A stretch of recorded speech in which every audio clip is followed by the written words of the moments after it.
نستعينه ونستغفره ونؤمن به ونتوكل عليه ونعوذ بالله من شرور أنفسنا ومن سيئات أعمالنا من يهده الله فلا مضل له ومن يضلله فلا هادي له ونشهد أن لا إله إلا الله وحده لا شريك له ونشهد أن سيدنا ونبينا ومولانا محمدا عبده ورسوله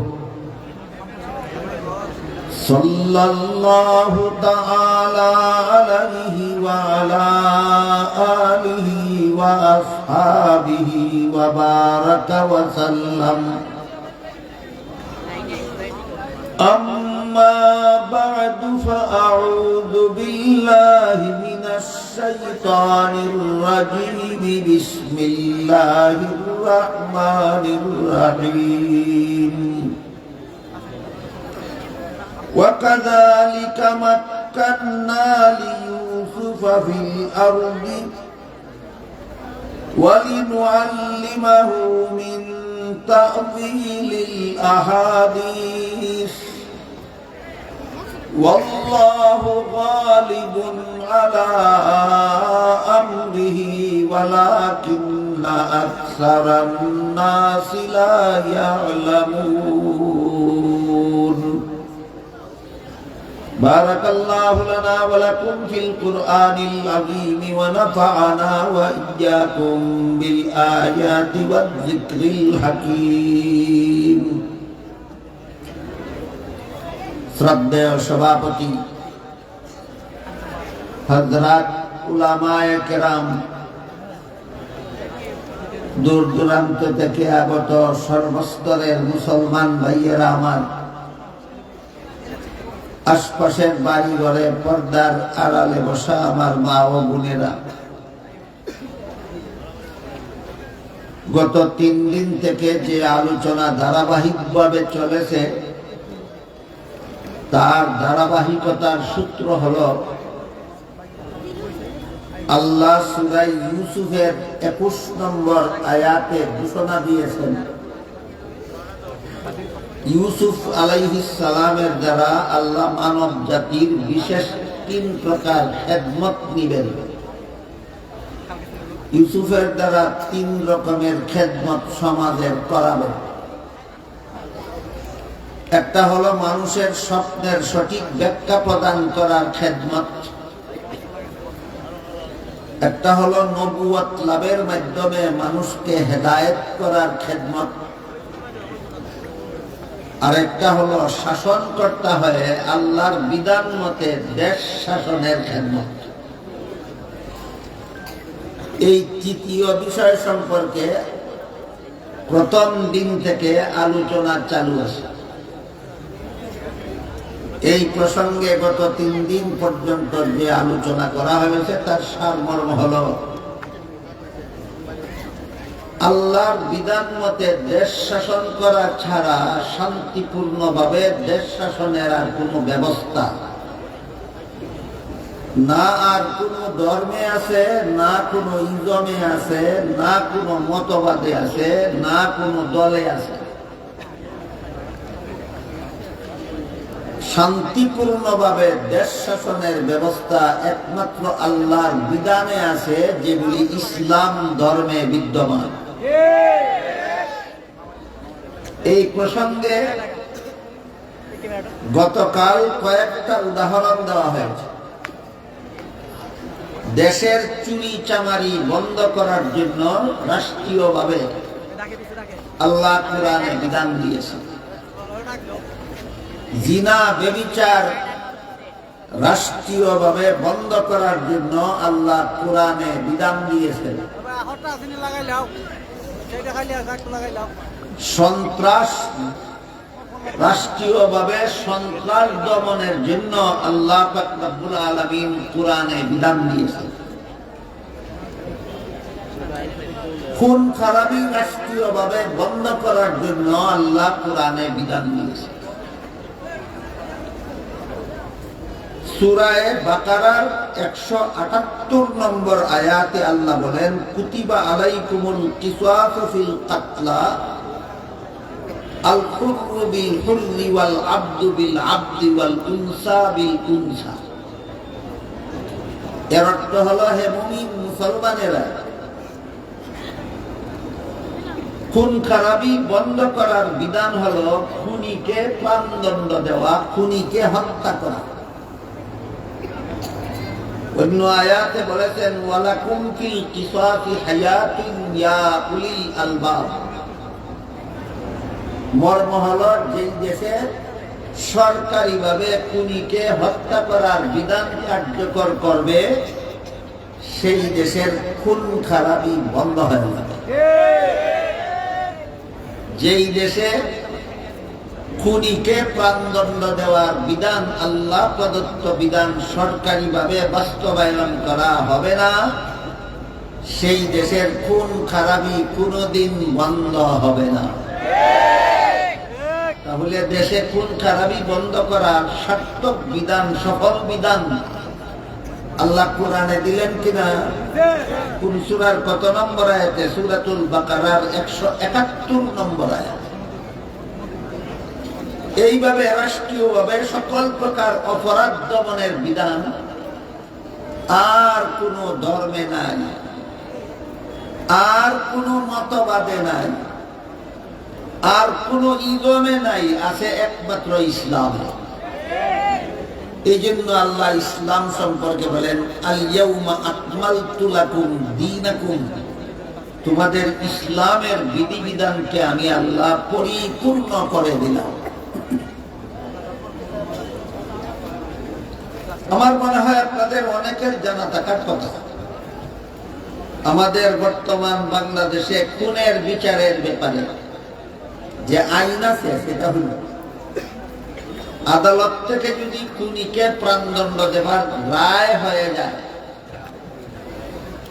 আর সেই খুনের আসামি যদি দেশের প্রেসিডেন্টের কাছে প্রাণ ভিক্ষা চায়, এই প্রাণ ভিক্ষা কথাটা ইমানের সাথে সাংঘর্ষিক। ইমানের সাথে সাংঘর্ষিক কেন? প্রাণের মালিককে ভিক্ষা চাইলা কার কাছে? যে মালিক না, সে ভিক্ষা দেব কিভাবে? এই 18 কোটি জনগণের প্রাণের মালিক কি প্রেসিডেন্ট না আল্লাহ? মালিককে আর ভিক্ষা চাইলা কার কাছে? এই কারণে এই প্রচলিত আইনের এই অংশটাই ইমানের সাথে সাংঘর্ষিক। তার পরবর্তী কথা হইল, কোন খুনির বিরুদ্ধে যদি আদালতে ফাঁসির রায় হয়ে যায়, এরপরে যদি সেই খুনি প্রেসিডেন্টের কাছে প্রাণ ভিক্ষা চায়, আর প্রেসিডেন্ট যদি তাকে প্রাণ ভিক্ষা দিয়া দেয়, পত্রিকা দিল, তার ঝুলিতে কতগুলি প্রাণ থাকে? প্রেসিডেন্টের ঝুলির মধ্যে কটা প্রাণ থাকে? কতজন খুনি চাইলে প্রাণ ভিক্ষা দিতে পারে? তাহলে এগুলি হইল আজে বাজে কথা। প্রাণ আবার ভিক্ষা দেয় কেন? আর প্রাণ একজন মানুষে আরেকজন মানুষকে প্রাণ ভিক্ষা দেয় কিনা? তারপরও প্রচলিত আইন হইল, সেই খুনি প্রেসিডেন্টে যদি বলে আমি তোমাকে প্রাণ ভিক্ষা দিলাম, তাহলে সেই খুনি তার ফাঁসির হুকুম থেকে খালাস পেয়ে যাবে। এইটা হলো খুন খারাপি বন্ধ করার ব্যবস্থা। ঠিক আসবে, ঠিক একটু বুঝে শুনে বলবেন। আদালত থেকে রায় হয়ে গেল তুমি খুনি, তোমার প্রাণদণ্ড কার্যকর করতে হবে। প্রেসিডেন্টে কয় প্রাণ ভিক্ষা দিয়া দিলাম, আইনে কয় খালাস। এই হলো খুন খারাপি বন্ধ করার ব্যবস্থা না চালু করার ব্যবস্থা? দেশে খুন খারাপি চালু করার ব্যবস্থামূলক আইন আছে। আল্লাহ কোরআনে বলেন, খুন খারাপি বন্ধ করার ব্যবস্থা, খুনিকে ভিক্ষা দেওয়া নয়, খুনিকে প্রাণ ভিক্ষা দেওয়া নয়। আল্লাহ কোরআনে বলেন দেশের খুন খারাপি বন্ধ করার একমাত্র ব্যবস্থা খুনিকে হত্যা করা ছাড়া দেশের খুন খারাপি বন্ধ করার বিকল্প কোনো ব্যবস্থা নয়।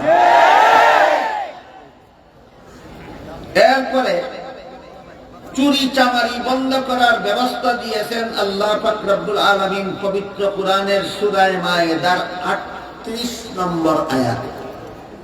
সেখানে আল্লাহ বলেন ওয়াস-সারিকু ওয়াস-সারিকাতু ফাকতাউ আইদিয়াহুমা, চোর পুরুষ হোক অথবা নারী হোক চোরের হাত কেটে দাও। হুকুম দিয়েছেন আল্লাহ সূরা মায়েদার 38 নম্বর আয়াতে। কোন মুফতিকে, কোন আলেমকে, কোন মোরাল মাতব্বরকে না, জনগণকে না, সরকারকে। হ্যাঁ, সরকার, সরকারের দায়িত্ব খুনিকে প্রাণদণ্ড দেওয়া, সরকারের দায়িত্ব চোরের হাত কাটার ব্যবস্থা আদালতের মাধ্যমে করা। কাজেই চোরকে হাত কাটার বিধান আল্লাহ প্রদত্ত বিধান যেই দেশে বাস্তবায়িত হবে না সেই দেশে কোনো ব্যবস্থাতেই চুরি চামারি বন্ধ করা কোনোদিন সম্ভব হবে না। জিনা ব্যভিচার বন্ধ করার বিধান দিয়েছেন আল্লাহ সূরা নূরের 2 নম্বর আয়াত। সেখানে আল্লাহ পাক রব্বুল আলামিন বলেন আয-যানিয়াতু ওয়াজ-যানি ফাজলিদু কুল্লা ওয়াহিদিন মিনহুমা মিআতা জাল্লা। জিনাকারিনী নারী আর জিনাকার পুরুষ যদি অবিবাহিত হয় আর স্বেচ্ছায় যদি জিনা করে, স্বেচ্ছায় কেন শর্ত দেওয়া হলো? কারণ দর্শিতা নারী কোনোদিন স্বেচ্ছায় দর্শিতা হয় না, বল প্রয়োগে দর্শিতা হয়। এই বল প্রয়োগে যে মহিলা দর্শিত হলো তার উপর জিনার বিচার বর্তাবে না, বরং তার ব্যাপারে আল্লাহ কোরআনের অন্য আয়াতে বলেছেন ওয়ামাই ইউকরিহুন্না ফাইন্নাল্লাহা বাদা ইকরাহিহিন্না গফুরুর রাহিম। কোন মহিলা যদি জিনার ইচ্ছায় নয় বরং কোন পুরুষের বল প্রয়োগে কোন মহিলার সাথে যদি জবরদস্তিমূলক ভাবে জিনা করে, জিনা তো হইল, কিন্তু বলেন মহিলার ইচ্ছায় না অনিচ্ছায়, সেখানে মহিলা পাবে আদালতে খালাস। মহিলা আদালতের বিচারে কি হবে? আর যে বল প্রয়োগে জিনা করেছে যদি সে অবিবাহিত হয় তাহলে তাকে 100 বেত্রাঘাত করা হবে। এবার বলেন তো জিনা ব্যভিচার বন্ধ করার যে বিধান আল্লাহ দিলেন সূরা নূরের 2 নম্বর আয়াতে, অবিবাহিত স্বেচ্ছায় জিনাকার জিনাকারিনীকে 100 বেত্রাঘাত করার যে বিধান দিলেন, প্রয়োগ করার দায়িত্ব কার? সরকারের। গতকাল কিছুটা বলেছিল, যেই দেশের সরকার জিনাকার জিনা বন্ধ করার জন্য জিনাকারকে বেত্রাঘাত করবে না, যেই দেশের সরকার চুরি চামারি বন্ধ করার জন্য চোরের হাত কাটার ব্যবস্থা করবে না, যেই দেশের সরকার খুন খারাপি বন্ধ করার জন্য খুনিকে প্রাণদণ্ড দেওয়ার ব্যবস্থা করবে না, এই দেশে যত খুন হবে, যত চুরি হবে, যত বদমাশি হবে, সবগুলির সাজা সমস্ত চোরের দল, সমস্ত খুনি, সমস্ত বদমাশ যে পরিমাণ শাস্তি ভোগ করবে, যে সরকারে আল্লাহ প্রদত্ত বিধান প্রয়োগের মাধ্যমে অপকর্মগুলি বন্ধ করলো না, সেই সরকারকে একা সকল অপরাধীদের সমান শাস্তি পরকালে ভোগ করতে হবে। তারপর সন্ত্রাস দমনের ব্যবস্থা প্রদান করেছেন আল্লাহ সূরা মায়েদার 33 নম্বর আয়াত। সেখানে আল্লাহ বলেন ইন্নামা জাযাউল লাযীনা ইউহারিবুনাল্লাহা ওয়া রাসূলাহু ইলা আখিরিল আয়াত। এটা সূরা মায়েদার 33 নম্বর আয়াত। আমি গতকাল আপনাদের সামনে তিলাওয়াত করেছি। সূরা মায়েদার 33 নম্বর আয়াতে আল্লাহ দেশের যাবতীয় সন্ত্রাস বন্ধ করার ব্যবস্থা প্রদান করেছেন। আপনারা দুনিয়াতে যত ধর্ম চালু আছে খুঁজে দেখেন, রাষ্ট্রীয়ভাবে এই সমস্ত অপকর্ম বন্ধ করার ব্যবস্থা কোনো ধর্মে নাই। রাষ্ট্রীয়ভাবে এই সমস্ত অপকর্ম বন্ধ করার ব্যবস্থা কোনো ধর্মে নাই। সুতরাং ধর্মগুলি কমপ্লিট না ইনকমপ্লিট? অন্য সবগুলি ধর্ম ইনকমপ্লিট। একমাত্র কমপ্লিট ধর্ম যদি দুনিয়াতে থাকে একমাত্র ইসলাম। কথাটা বুঝাতে গিয়ে আবার অনেকে প্যাচ লাগাইয়া দেয়। কথাটা হইল ইসলাম একমাত্র পরিপূর্ণ ধর্ম, অন্যান্য ধর্মের মতো অপূর্ণ ধর্ম নয়। এই কথাটা বলতে গিয়ে অনেকে বলে ফেলে ইসলাম কোন ধর্ম নয়। কি বুঝলে না? ইসলাম কোন ধর্ম নয়, না অন্যান্য ধর্মের মতো অপূর্ণ ধর্ম নয়। ইসলাম কোন ধর্ম নয় যে যদি না বুঝে বলে থাকে তাহলে আমরা এটা নিয়ে কোনো সমালোচনা করব। বুঝে শুনে যদি কেউ বলে ইসলাম কোন ধর্ম নয় তাহলে সে মুসলমানই থাকবে না। এই প্রেস লাগায় কেন? কারণ কথাটা ক্লিয়ার করা দরকার। ইসলাম অন্যান্য ধর্মের মতো অপূর্ণ ধর্ম নয়, ইসলাম একটা পরিপূর্ণ ধর্ম। এখানে রয়েছে মানব জীবনের সর্বযুগের সর্বলোকের সব সমস্যার সমাধান।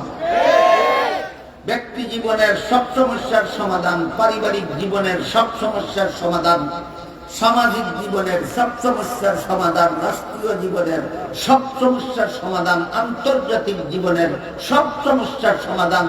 এই প্রসঙ্গে উদাহরণ দিতে গিয়া গতকাল বলেছিলাম সব সমস্যার মধ্যে সন্ত্রাস তো একটা সমস্যা। রাষ্ট্রীয় যত সমস্যা আছে এর মধ্যে সন্ত্রাস একটা সমস্যা। বলেন এর সমাধান ইসলামে নাই? কোন সূরার কত নম্বর আয়াতে? সূরা মায়েদার 33 নম্বর আয়াতে সমাধান দিয়ে আল্লাহ কি বলেছেন একটু বলে বলি। সন্ত্রাস কাকে বলে গতকাল বলেছি, যাদের মনে নাই আবার স্মরণ করে। দল বেঁধে অস্ত্র নিয়ে নির্দোষের উপর হামলা করার নাম সন্ত্রাস। দল বেঁধে অস্ত্র নিয়ে নির্দোষের উপর হামলা করার নাম সন্ত্রাস। গতকাল বলেছি এটা এক পর্যায়ে দুই প্রকার, একটা জাতীয় সন্ত্রাস, একটা আন্তর্জাতিক সন্ত্রাস। গতকাল আন্তর্জাতিক সন্ত্রাস সম্পর্কে সামান্য আবার দিয়েছি আপনাদের। 2001 সালের 11 সেপ্টেম্বরে আমেরিকান টুইন টাওয়ারে আমেরিকান পাইলট আমেরিকান ফ্লাইট নিয়ে আমেরিকান টুইন টাওয়ারে আমেরিকান প্যাসেঞ্জারকে নিয়ে টুইন টাওয়ারে আঘাত করে ধ্বংস করেছিল। যা 2001 সালের 11 সেপ্টেম্বরের ঘটনা।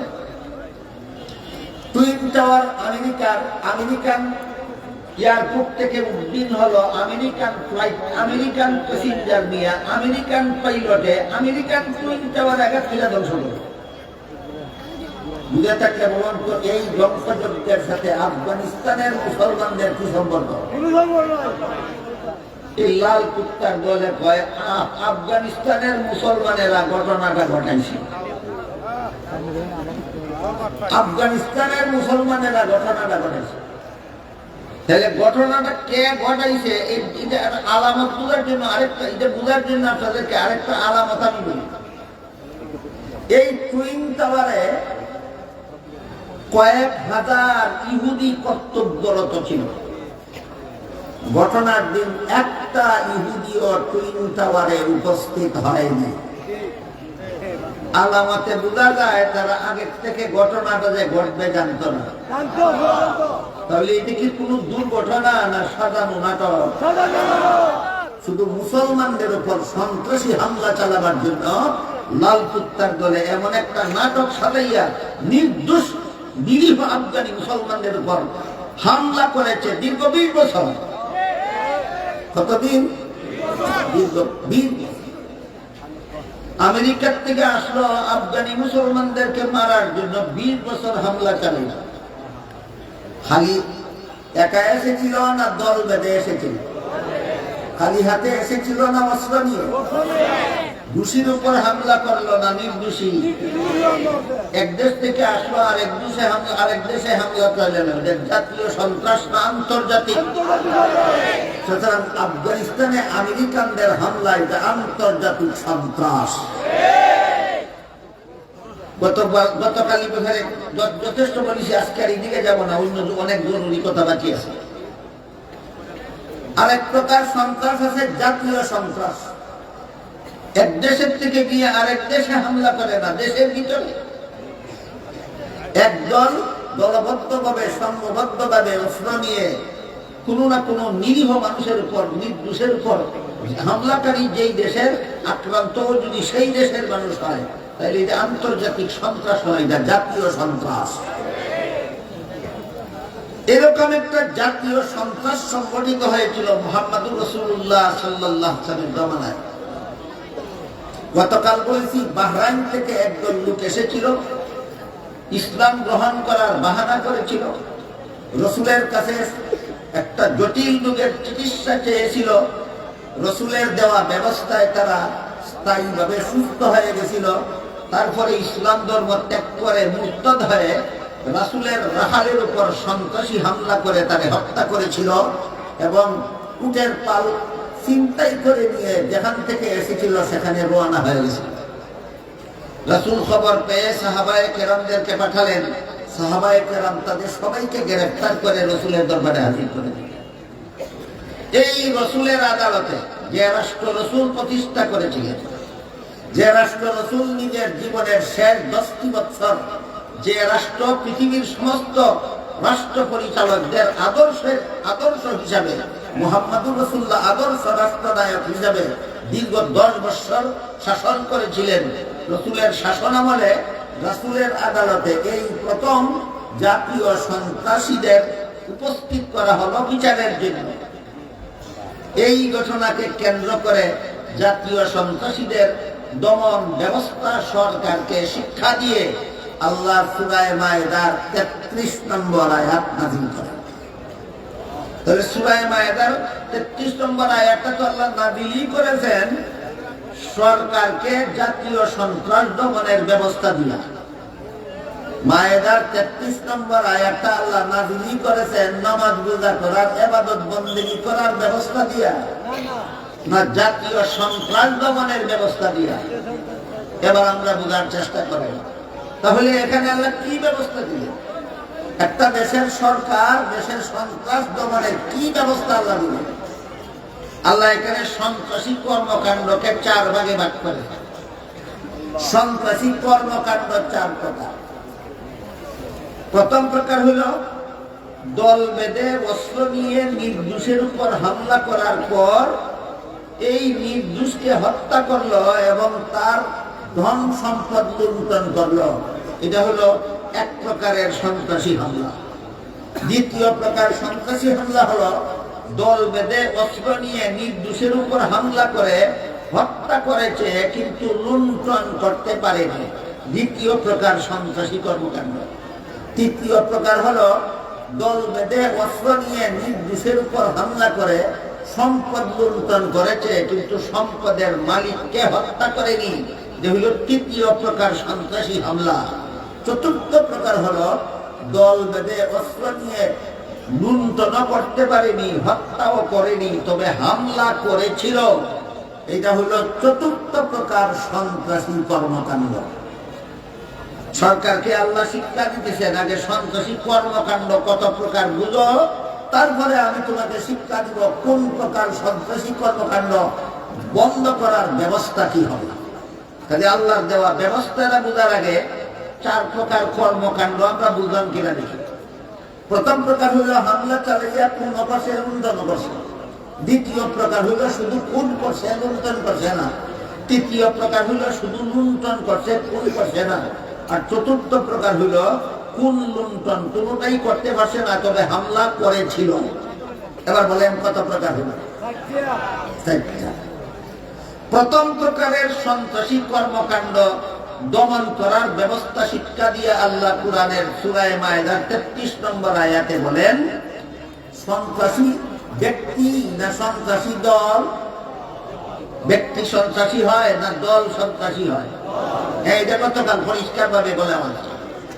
একা একা কেউ সন্ত্রাসী হতে পারে না, দলীয় শক্তির দ্বারা মানুষ সন্ত্রাসী হয়। সুতরাং প্রথম প্রকার সন্ত্রাসী কর্মকাণ্ডের দমন ব্যবস্থা শিক্ষা দিয়ে আল্লাহ পাক রব্বুল আলামিন বলেন, যে সমস্ত সন্ত্রাসীরা হামলা করে খুনও করেছে, লুণ্ঠনও করেছে, ওই বাহরাইন থেকে আগত সন্ত্রাসীরা এই দুই প্রকার অপরাধ করেছে। রাখালকে খুনও করেছে, রাখালের গুলি লুণ্ঠনও করেছে। প্রথম প্রকার সন্ত্রাসী কর্মকাণ্ড। আল্লাহ বলেন, এমন সন্ত্রাসীদেরকে সদল বলে। একটা সদস্যকে বাদ দেওয়া যাবে না, সবগুলি সদস্যকে প্রকাশ্যে শুলিতে চড়িয়ে হত্যা করো। সরকারের দল যদি দেশের সন্ত্রাস বন্ধ করতে চাও। কুরআনে সন্ত্রাস দমনের কোন ব্যবস্থা আল্লাহ সরকারকে শিক্ষা দেননি। প্রথম প্রকার সন্ত্রাস দমন ব্যবস্থা হলো এদেরকে সদল বলে প্রকাশ্যে জনতার সামনে শুলিতে চড়িয়ে হত্যা করা। এরা প্রথম প্রকার সন্ত্রাস দমন ব্যবস্থা। দ্বিতীয় প্রকার সন্ত্রাস দমন সন্ত্রাস হলো হামলা করে খুন করেছে কিন্তু লুণ্ঠন করেনি। এদের ব্যাপারে আল্লাহ এই সূরা মায়দার ৩৩ নম্বর আয়াতে সরকারকে নির্দেশ দিয়ে বলেন, দ্বিতীয় প্রকার সন্ত্রাসী কর্মকাণ্ড যারা করেছে এদেরকে শুলিতে নয়, স্বাভাবিকভাবে হত্যা করো, তবে দলের একটাও যেন হত্যার থেকে রেহাই না পায়। এখানে তাফসীরের কিতাবে একটা প্রশ্ন উত্থাপন করা হয়েছে, সেই প্রশ্নের জবাবটা অত্যন্ত গুরুত্বপূর্ণ। ধরেন একটা সন্ত্রাসী দলের মধ্যে 50 জন সদস্য আছে। 50 জন লোকে একসাথে কি একটা মানুষকে মারার জন্য গুলি করে না এক দুইজনে গুলি করে? খুনি কি 50 জন হইল না খুনি এক দুইজন হইল? কিন্তু সন্ত্রাস দমন ব্যবস্থাতে আল্লাহ বলেন, যদিও গলা কেটে থাকে এক দুইজনে, যদিও ছুরিকাঘাত করে থাকে এক দুইজনে, যদিও লাঠি দিয়ে গিরিহের মাথায় বাড়ি দিয়ে থাকে এক দুইজনে, কিন্তু সরকারের দেখতে হবে এদের দলের সদস্য কত। যদি দেখা যায় দলের সদস্য 50 জন কিন্তু মারছে 3 জনে, আল্লাহ বলেন 3 জনকে হত্যা করলে হবে না, 50টাকেই হত্যা করতে হবে।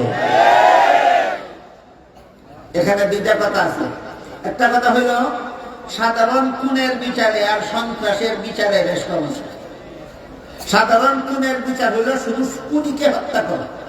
সাধারণ খুনের বিচার কি? শুধু খুনিকে হত্যা করো। কিন্তু সন্ত্রাসী খুনি যারা, আল্লাহ বলেন শুধু খুনিকে হত্যা করলে হবে না, তার দলের যত সদস্য আছে সবকেই হত্যা করো। আর এর কারণ কি? তাফসীরের কিতাবে লেখা আছে, কারণ হইল 50 সদস্য বিশিষ্ট সন্ত্রাসী দলের 3 জনে যে একটা নিরীহ মানুষকে পিটাইয়া মারল, 3 জনের বলে না বাকি 47 জনের সহযোগিতা। সুতরাং অপরাধে সবটি সমান। অপরাধে সবটি বুঝে থাকলে এবার বলেন তো, আল্লাহর বিধানে সাধারণ খুনের বিচারে আর সন্ত্রাসীদের খুনের বিচার একরকম? আকাশ পাতাল ব্যবধান, আকাশ পাতাল ব্যবধান। এই হলো দ্বিতীয় প্রকার সন্ত্রাসী কর্মকাণ্ডে কাণ্ড দমন করার সরকারি ব্যবস্থা, আল্লাহ প্রদত্ত ব্যবস্থা। তৃতীয় প্রকার সন্ত্রাসী কর্মকাণ্ড হলো দল বেঁধে অস্ত্র নিয়ে হামলা চালিয়ে লুণ্ঠন করেছে, খুন করেনি। দ্বিতীয় ব্যবস্থা ছিল খুন করেছে, লুণ্ঠন করেনি। আর তৃতীয় ব্যবস্থা হলো লুণ্ঠন করেছে, খুন করেনি। আল্লাহ পাক রব্বুল আলামিন বলেন, এই সন্ত্রাসীদের সবগুলি সদস্যের এক পাশের হাত আর এক পাশের পা কেটে দাও, যেন সারা দেশের মানুষ জীবনভর এদের এক হাত এক পা কাটা দেখে আর কোনদিন কোন মানুষ যেন সন্ত্রাসী কর্মকাণ্ড চালাবার জন্য দল বাঁধার সাহস করতে না পারে। এটা হল তৃতীয় প্রকার সন্ত্রাস দমন ব্যবস্থা। চতুর্থ প্রকার সন্ত্রাসী কর্মকাণ্ড হলো দল বেঁধে অস্ত্র নিয়ে নিরীহ নির্দোষের উপর হামলা করেছিল, তবে কোন লুণ্ঠন কোনটাই করতে পারেনি। এদের ব্যাপারে আল্লাহ বিধান দিয়ে বলেন, এদেরকে জেলখানায় বন্দী করে দাও। জেলখানায় বন্দী করা হলো সন্ত্রাস দমনের লঘু শাস্তি। সব থেকে কম শাস্তি, সব থেকে কম শাস্তি সন্ত্রাস দমনের কি? সন্ত্রাসীদেরকে সদল বলে জেলখানায় বন্দী করে রাখা, এক দুজনকে না সমস্ত সদস্যকে। এর থেকে কঠিন শাস্তিটা হলো এক পাশের পা এক পাশের হাত কেটে দেওয়া, এক দুজনকে না সমস্ত সদস্যকে। এর থেকে কঠোর শাস্তি হলো সবগুলি সদস্যকে হত্যা করে ফেলা। এটা হলো দ্বিতীয় প্রকার সন্ত্রাসীদের দমন করার ব্যবস্থা।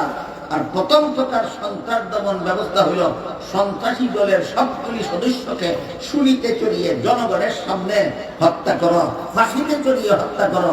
এটা হলো প্রথম প্রকার সন্ত্রাসী কর্মকাণ্ড দমন ব্যবস্থা। আল্লাহ প্রদত্ত সন্ত্রাস দমন ব্যবস্থাটা বুঝে থাকে বলুন তো, 50 সদস্য বিশিষ্ট একটা সন্ত্রাসী দল, প্রত্যেকেরই অবৈধ অস্ত্র আছে। সন্ত্রাসী দলের কাছে বৈধ অস্ত্র থাকে না অবৈধ অস্ত্র? 50 সদস্য বিশিষ্ট একটা সন্ত্রাসী দল, সবার কাছে অবৈধ অস্ত্র আছে। এদেরকে শুলিতে চড়িয়ে 50টাকেই হত্যা করতে পারবে কোন পাবলিক? এদেরকে শুলিতে চড়িয়ে হত্যা করতে পারবে কোন মুফতি? এদেরকে শুলিতে চড়িয়ে হত্যা করতে পারবে কোন আলেম? তাহলে এদেরকে হত্যা করার নির্দেশ দিলেন আল্লাহ কাকে? সরকারকে। সুতরাং যেই দেশের সরকার সন্ত্রাস দমনের ব্যবস্থাগুলি গ্রহণ করবে না, সেই দেশে যত সন্ত্রাসী হামলা হবে, যত নিরীহ মানুষ আক্রান্ত হবে, যত মানুষ সন্ত্রাসের কারণে খুন হবে, সন্ত্রাসী কর্মকাণ্ডের মাধ্যমে যত সম্পদ লুণ্ঠন হবে, এর দ্বারা সমস্ত সন্ত্রাসীরা কিয়ামতের দিন যে পরিমাণ শাস্তি ভোগ করবে, একা সরকারকে সেই পরিমাণ শাস্তি ভোগ করতে হবে।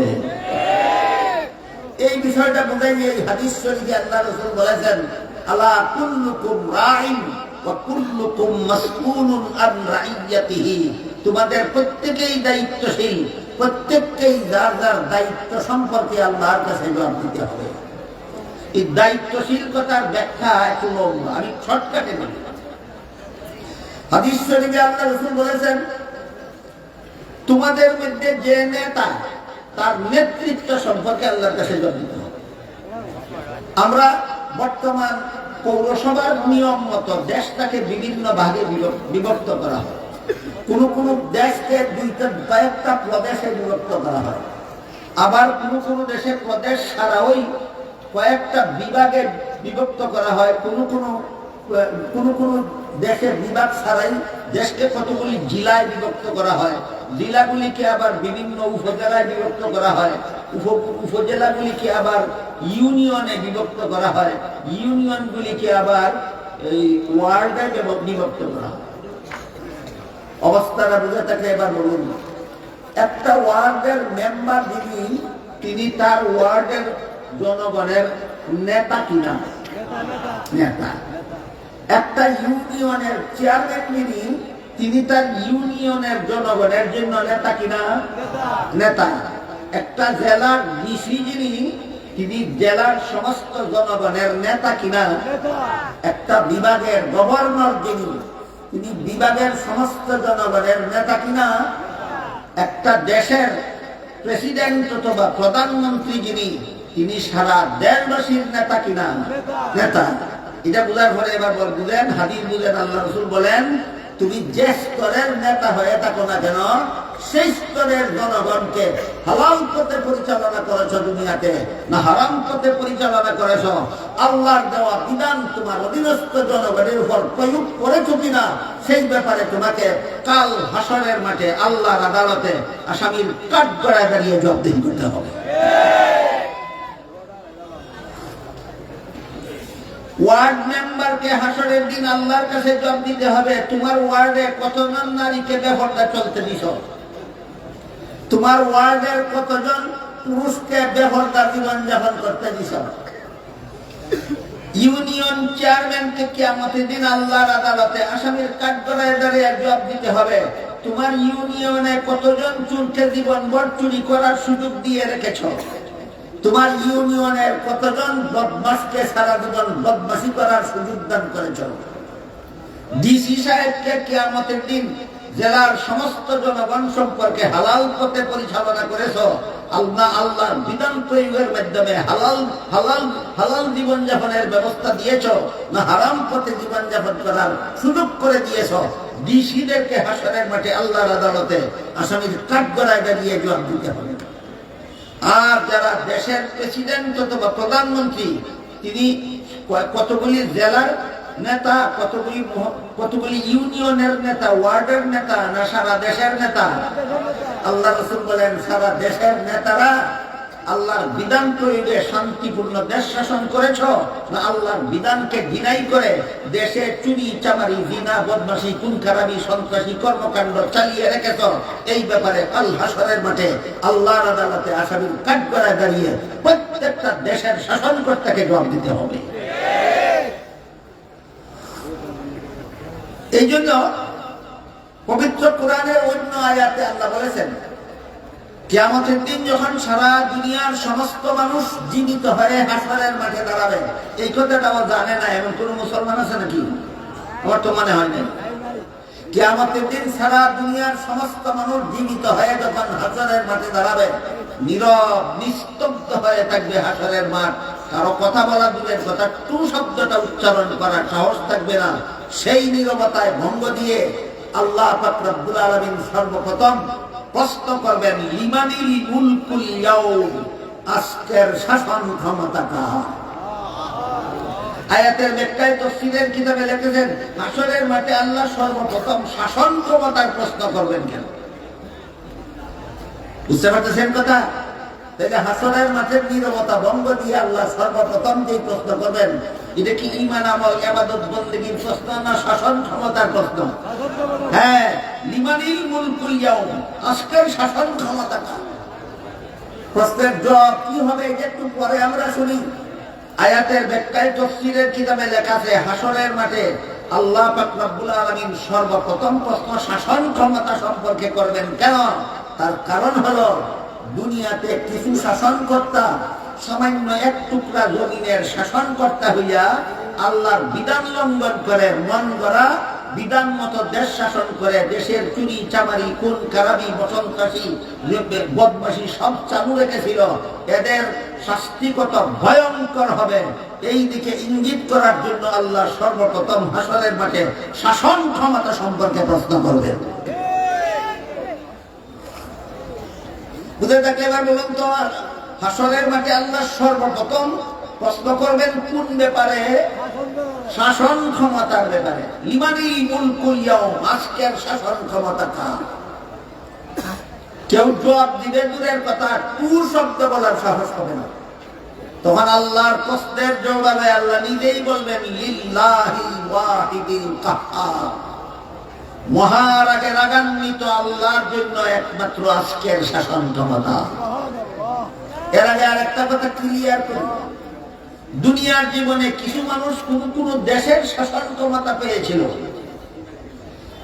পেয়ে আল্লাহর বিধান বাস্তবায়ন না করে আল্লাহর বিধানে শান্তি নাই বলে মন গড়া বিধানে বিশ্বাসন করেছিল। এদের শাস্তি কত ভয়ঙ্কর হবে এটা বুঝাবার জন্য হাসরের মাঠে আল্লাহ সর্বপ্রথম শাসন ক্ষমতার প্রশ্ন করবেন। এখানে আবার প্রশ্ন লাগে, তাহলে আল্লাহদের পৃথিবীতে বিভিন্ন দেশের শাসন ক্ষমতা কোন কোন মানুষকে প্রদান করেন, সেই দেশের মালিক কি যাকে শাসন ক্ষমতা বানান সে হয়?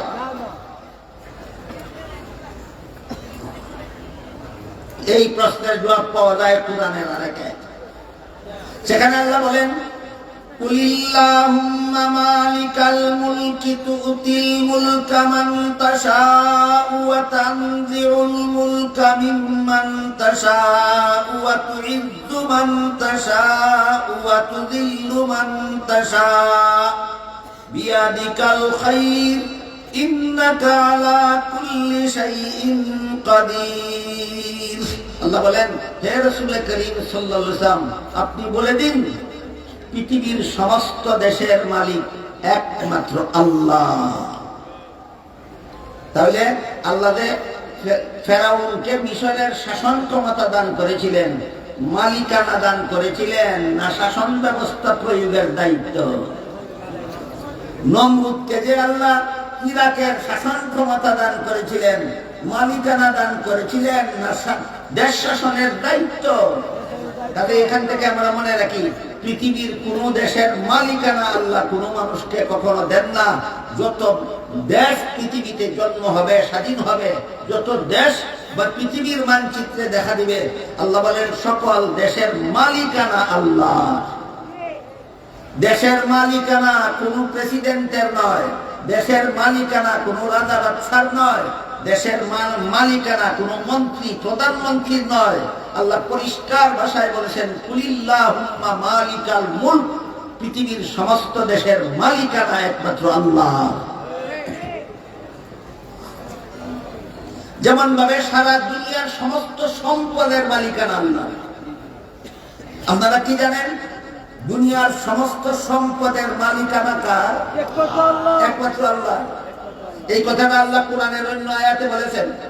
আল্লাহ বলেন, ওয়ালিল্লাহি খাযাইনুস সামাওয়াতি ওয়াল আরদ, আসমান জমিনে যত ধন সম্পদের ভান্ডার আছে সবগুলির মালিকানা আল্লাহ। তাহলে আমরা যত ধন সম্পদ উপভোগ করি, ব্যবহার করি, মালিক হইয়া না মুক্ত হলের অধিকার পাইয়া? মুক্ত হলের অধিকার পাইয়া। সারা দুনিয়ার সমস্ত সম্পদের মালিক আল্লাহ। আমাদেরকে মুক্ত হলের অধিকার দিয়েছেন ইচ্ছা মতো বুক করার জন্য নয়, আল্লাহর বিধান মতো বুক করি কিনা পরীক্ষা করার জন্য। বুঝাতে পারলাম? সম্পদের মালিকানা আল্লাহর, বান্দাকে মুক্ত হলের অধিকার দেন ইচ্ছা মতো ব্যবহার করার জন্য, না আল্লাহর বিধান মতো বুক করি কিনা পরীক্ষা করার জন্য। ঠিক তেমনি ভাবে সারা দুনিয়ার সমস্ত দেশের মালিক আল্লাহ। শাসন ক্ষমতা শাসনকর্তাদের হাতে দেন ইচ্ছা মতো দেশ শাসন করার জন্য নয়, আল্লাহর বিধান মতো দেশ শাসন করে কিনা তা পরীক্ষা করার জন্য। এই পরীক্ষায় নমরুদ পাস করেছিল, এই পরীক্ষায় ফেরাউন পাস করেছিল, এই পরীক্ষায় আবু জাহাল পাস করেছিল। এদের শাস্তি কত ভয়ঙ্কর হবে এই কথাটা বোঝাবার জন্য হাসরের মাঠে আল্লাহ সর্বপ্রথম শাসন ক্ষমতার প্রশ্ন করে বলবেন, লিমানিল মুলকুল ইয়াউম, আজকের শাসন ক্ষমতা কার? সাহস হবে না কারো জবাব দেবার। তখন আল্লাহর প্রশ্নের জবাবে আল্লাহ নিজেই বলবেন, লিল্লাহিল ওয়াহিদিল কাহ্হার, মহারাগে রাগান্বিত আল্লাহর জন্য আজকের শাসন ক্ষমতা। কেন? আল্লাহ কি শুধু রাগান্বিত? আল্লাহ দয়াবান নন? আল্লাহর নাম কি শুধু কাহ্হার? আল্লাহর নাম কি গাফফার নাই? আল্লাহর নাম কি রহমান নাই? রহমান অর্থ মহাদয়ায় দয়াবান, গাফফার অর্থ মহাক্ষমায় ক্ষমায় ক্ষমতাবান। লিল্লাহি ওয়াহিদির রহমান বলবেন না কেন? লিল্লাহি ওয়াহিদিল গাফফার বলবেন না কেন? হাসরের মাঠে শাসন ক্ষমতার প্রশ্নের জবাবে আল্লাহ লিল্লাহি ওয়াহিদিল কাহ্হার বলবেন কেন? মহারাগে রাগান্বিত আল্লাহর জন্য আজকের শাসন ক্ষমতা বলবেন কেন? প্রশ্নের জবাব তাফসীরের কিতাবে লেখা আছে। যারা কিছুদিনের জন্য এক টুকরা জমিনের শাসন ক্ষমতা পাইয়া আল্লাহর বিধানের দ্বারা দেশ শাসন করলে শান্তি হবে না, এইরকম কুফরি আকীদা পোষণ করেছিল, আজকে বুঝা লইবা তোমাদের শাস্তি কত ভয়ঙ্কর হয়।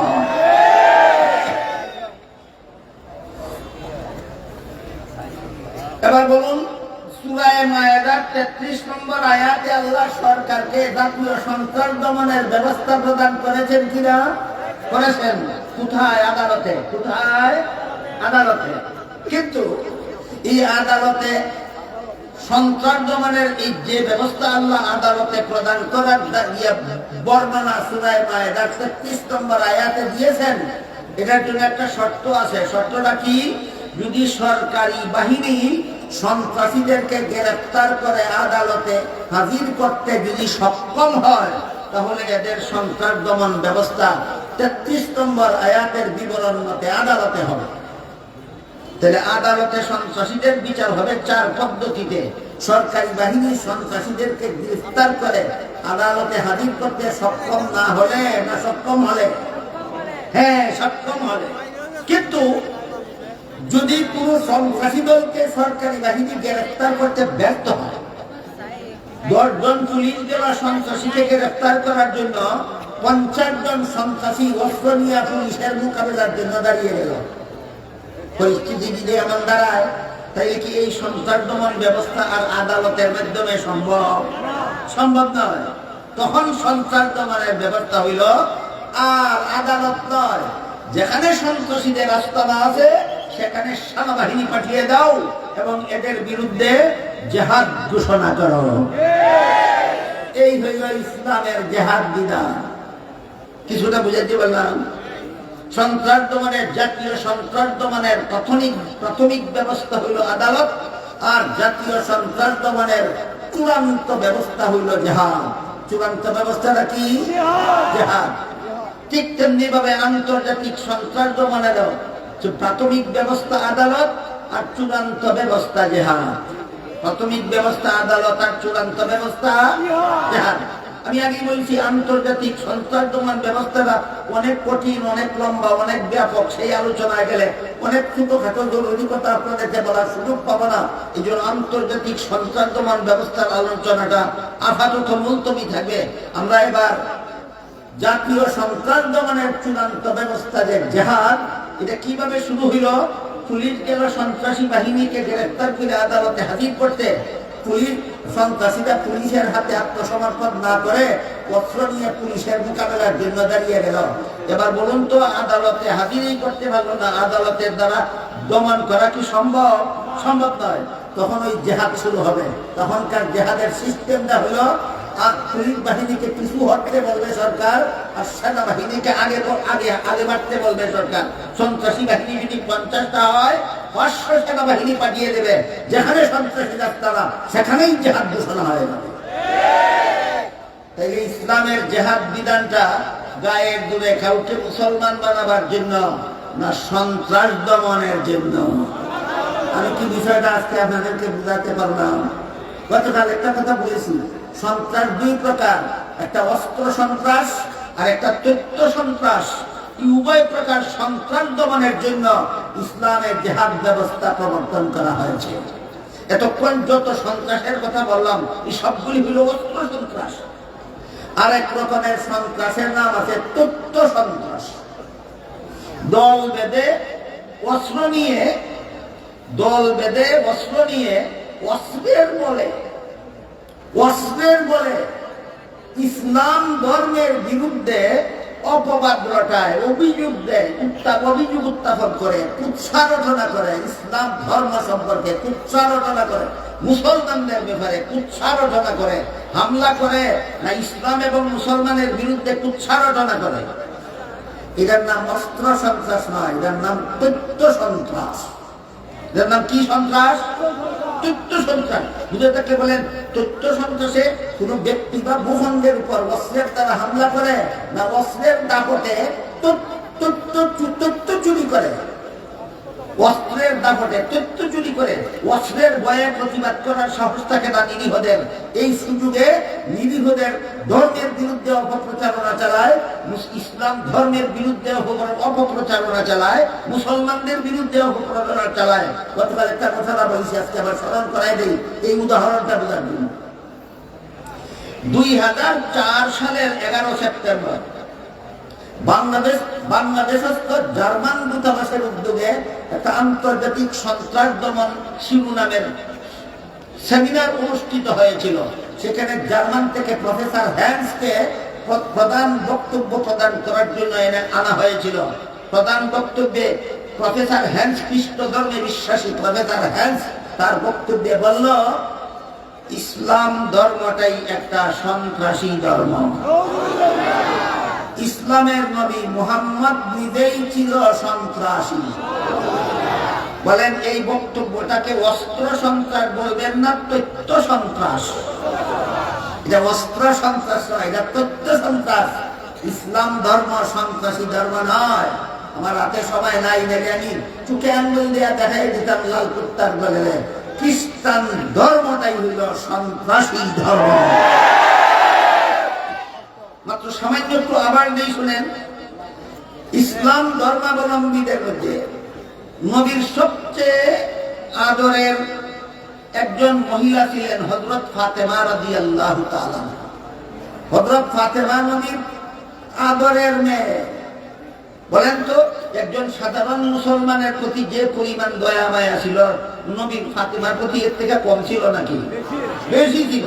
সেই ফাতেমাকে নবী বলেন, সহিহ বুখারীতে এর হাদিসে উল্লেখ আছে, ইয়া ফাতিমা আনকিদি নাফসাকে মিনান নার। ও ফাতেমা, নবীর ঘরে জন্ম হইলে জাহান্নাম থেকে বাঁচা যায় না, জাহান্নাম থেকে বাঁচতে হইলে নবীর পথে জীবন যাপন করতে হয়। তাহলে নবীর পথে জীবন যাপন করতে হয়। যেই নবী নিজের মেয়েকে বলেন এই নবীর উম্মত সন্ত্রাসী হতে পারে? এই নবীর উম্মত সন্ত্রাসী হতে পারে না। এবার আমি আপনাদেরকে একটু আবার দেওয়ার চেষ্টা করব, খ্রিস্টানদের ধর্মটাই সন্ত্রাসী, খ্রিস্টানদের ধর্মটাই সন্ত্রাসী। এটা আমি গতকাল অথবা পরশু বলেছি, খ্রিস্টান মিশনারি বাংলাদেশের পক্ষ থেকে যত বই প্রকাশিত হয়েছে এর মধ্যে একটা বইয়ের নাম আছে কোরআনের আলোকে বেহেশতে যাওয়ার পথ। এই বইয়ে বাংলাদেশের বাংলা ভাষাভাষী খ্রিস্টানেরা লিখেছে যে দুনিয়ার যে কোনো মানুষ শুধুমাত্র যিশুকে আল্লাহর পুত্র বিশ্বাস করবে, সে যত চুরি করুক, যত ডাকাতি করুক, যত খুন খারাপি করুক, যত সন্ত্রাস করুক, যত বদমাশি করুক, যত দুর্নীতি করুক, যত জালিয়াতি করুক, যিশুকে আল্লাহর পুত্র মানার কারণে সব নষ্ট। যাদের ধর্ম বিশ্বাস হইল শুধু যিশুকে আল্লাহর পুত্র বিশ্বাস করলে যত অপরাধ করবে, যত মানুষ খুন করবে, যত সন্ত্রাসী কর্মকাণ্ড করবে সব মত, সেই ধর্মে সন্ত্রাস নিষিদ্ধ না সন্ত্রাসের দরজা খোলা। সুতরাং প্রফেসর হ্যান্স অথবা তার পা চাকা গোলামদের বলে দিচ্ছি, ইসলাম সন্ত্রাসী ধর্ম নয়, খ্রিস্টান ধর্মটাই সন্ত্রাসী ধর্ম। আমি শুধু আপনাদেরকে একটা কথা বোঝাবার জন্য কথাটা বলেছি, সেটা হলো এই যে বলে গেল ইসলাম ধর্মটাই সন্ত্রাসী ধর্ম, ইসলামের নবী মুহাম্মদ নিজেই ছিলেন সন্ত্রাসী। এটা অস্ত্র সন্ত্রাস না তথ্য সন্ত্রাস? এই দুই রকম সন্ত্রাস দমনের জন্য ইসলামে জিহাদ বিধান প্রদান করা হয়েছে। কেউ যদি কোন মুসলমানের উপর অস্ত্র নিয়ে হামলা করে না দল বেঁধে, কেউ যদি মুসলমানদের বিরুদ্ধে ভুল তথ্য ছড়ায় না, কেউ যদি ইসলাম ধর্মের বদনাম করে না, তাহলে স্বাধীনভাবে সারা জীবনভর শান্তিপূর্ণভাবে সে তার ধর্ম পালনের সুযোগ পায় মুসলমান শাসিত দেশেও। মুসলমান শাসিত দেশেও এরা হলো শান্তিপ্রিয় অমুসলিম। যে সমস্ত অমুসলিমরা মুসলমানের সমাজে বাস করে, মুসলমানদের দেশে বসবাস করে, দেশের বৈধ নাগরিকত্ব নিয়ে মুসলমান সমাজে যে সমস্ত অমুসলমানরা বসবাস করে, এরা যদি মুসলমানদের বিরুদ্ধে তথ্য সন্ত্রাস ছড়ায় না, এরা যদি ইসলামের বিরুদ্ধে তথ্য সন্ত্রাস ছড়ায় না, তাহলে এদের বিরুদ্ধে জিহাদ চলে না। এদেরকে শান্তিপূর্ণভাবে এদের ধর্ম পালনের সুযোগ সুবিধা আল্লাহর বিধানে শাসিত দেশেও রয়েছে। তাহলে ইসলামের জিহাদ বিধান শুধু দুই প্রকার সন্ত্রাস দমনের জন্য, একটা হলো অস্ত্র সন্ত্রাস আর একটা হলো তথ্য সন্ত্রাস। বুঝলেন? তথ্য সন্ত্রাসের উদাহরণ এই যে প্রফেসর হ্যান্সে 2004 সালের 11 সেপ্টেম্বর ঢাকাস্থ জার্মান দূতাবাসে দাঁড়িয়ে বলে গেল ইসলাম ধর্মটাই সন্ত্রাসী ধর্ম, মুসলমানের ধর্মটাই সন্ত্রাসী ধর্ম। কাজেই কোন মুসলমানকে হামলা করে ধ্বংস করার জন্য নতুন কোনো অপরাধের দরকার নাই, তোমার ধর্মই সন্ত্রাসী ধর্ম, এইটাই তোমাকে সন্ত্রাসী হামলা চালাবার জন্য যথেষ্ট। এই বক্তৃতাটা অস্ত্র সন্ত্রাস জন্য হবে না তথ্য সন্ত্রাস। এই যে হলো তথ্য সন্ত্রাসের উদাহরণ। ইসলামে দুই প্রকার সন্ত্রাস দমন ব্যবস্থা হিসাবে দেওয়া হয়েছে জিহাদের বিধান। বুঝে রাখলে এবার বলেন, ইসলামে জিহাদ বিধান দেওয়া হয়েছে গায়ের জোরে কাউকে মুসলমান বানাবার জন্য না দুই প্রকার সন্ত্রাস দমনের জন্য? একটা হলো অস্ত্র সন্ত্রাস আর একটা হলো তথ্য সন্ত্রাস। এই জন্য মুফাসসিরিনে কেরাম ইসলামের জিহাদ বিধানের একটা চমৎকার উদাহরণ লিখেছেন কিতাবে। আমি সেই উদাহরণটা এবার বলি, আপনারা একটু বোঝার চেষ্টা করুন। উদাহরণটা হলো মানুষের শরীরে অত্যন্ত কঠিন একটা দুরারোগ্য রোগ হয়, যেই রোগ পুরাতন হয়ে গেলে আর কোনো চিকিৎসার দ্বারা সারে না। রোগটার নাম হলো ক্যান্সার। বলেন তো, সবচেয়ে বড় কঠিন রোগ, দুরারোগ্য রোগ, যেই রোগ পুরাতন হয়ে গেলে চিকিৎসার দ্বারা সারে না, রোগটার নাম কি? ক্যান্সার।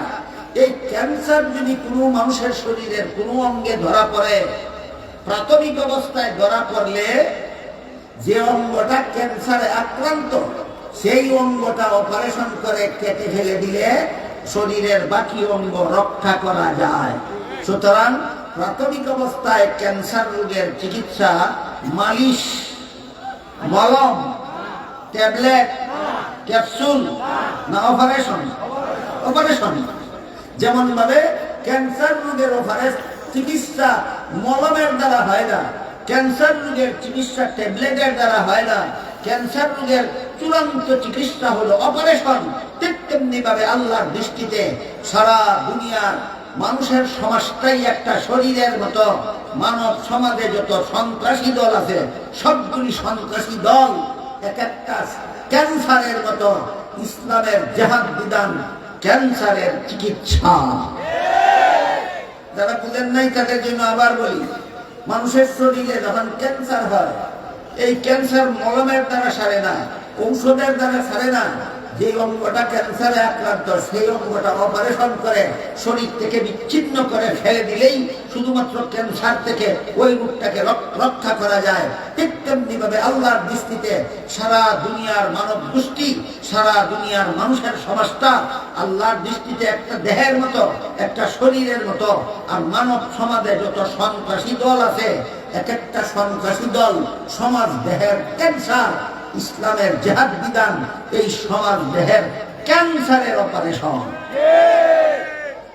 তাহলে ইসলামের জিহাদ বিধান গায়ের জুড়ে কোন অমুসলমানকে মুসলমান বানাবার জন্য না, সন্ত্রাস নামের ক্যান্সারের সফল চিকিৎসা। সন্ত্রাস নামের ক্যান্সারের সফল চিকিৎসা। এই সন্ত্রাসের প্রাথমিক চিকিৎসা হলো আদালতে। যদি পুলিশ সন্ত্রাসী বাহিনীকে গ্রেফতার করে আদালতে হাজির করতে সক্ষম হয়, তাহলে প্রাথমিক ব্যবস্থাগত সন্ত্রাসীদের দমন ব্যবস্থা কার্যকর হবে। আর যদি পুলিশ এদেরকে গ্রেফতার করতে বাধ্য হয়, তখন সেনাবাহিনী পাঠাবে সরকার, ওই সন্ত্রাসীদের রাস্তা দেয়। শুরু হইল জিহাদ। বুঝাতে পারলাম জিহাদ কোন সময় হয়? যখন কোনো অমুসলমান মুসলমান হয় না, না কোনো সন্ত্রাসীদেরকে আদালতে হাজির করা যায় না। আমার এতক্ষণের কথা বুঝে থাকে বলুন, ইসলামের জিহাদের হুকুম কখন আছে?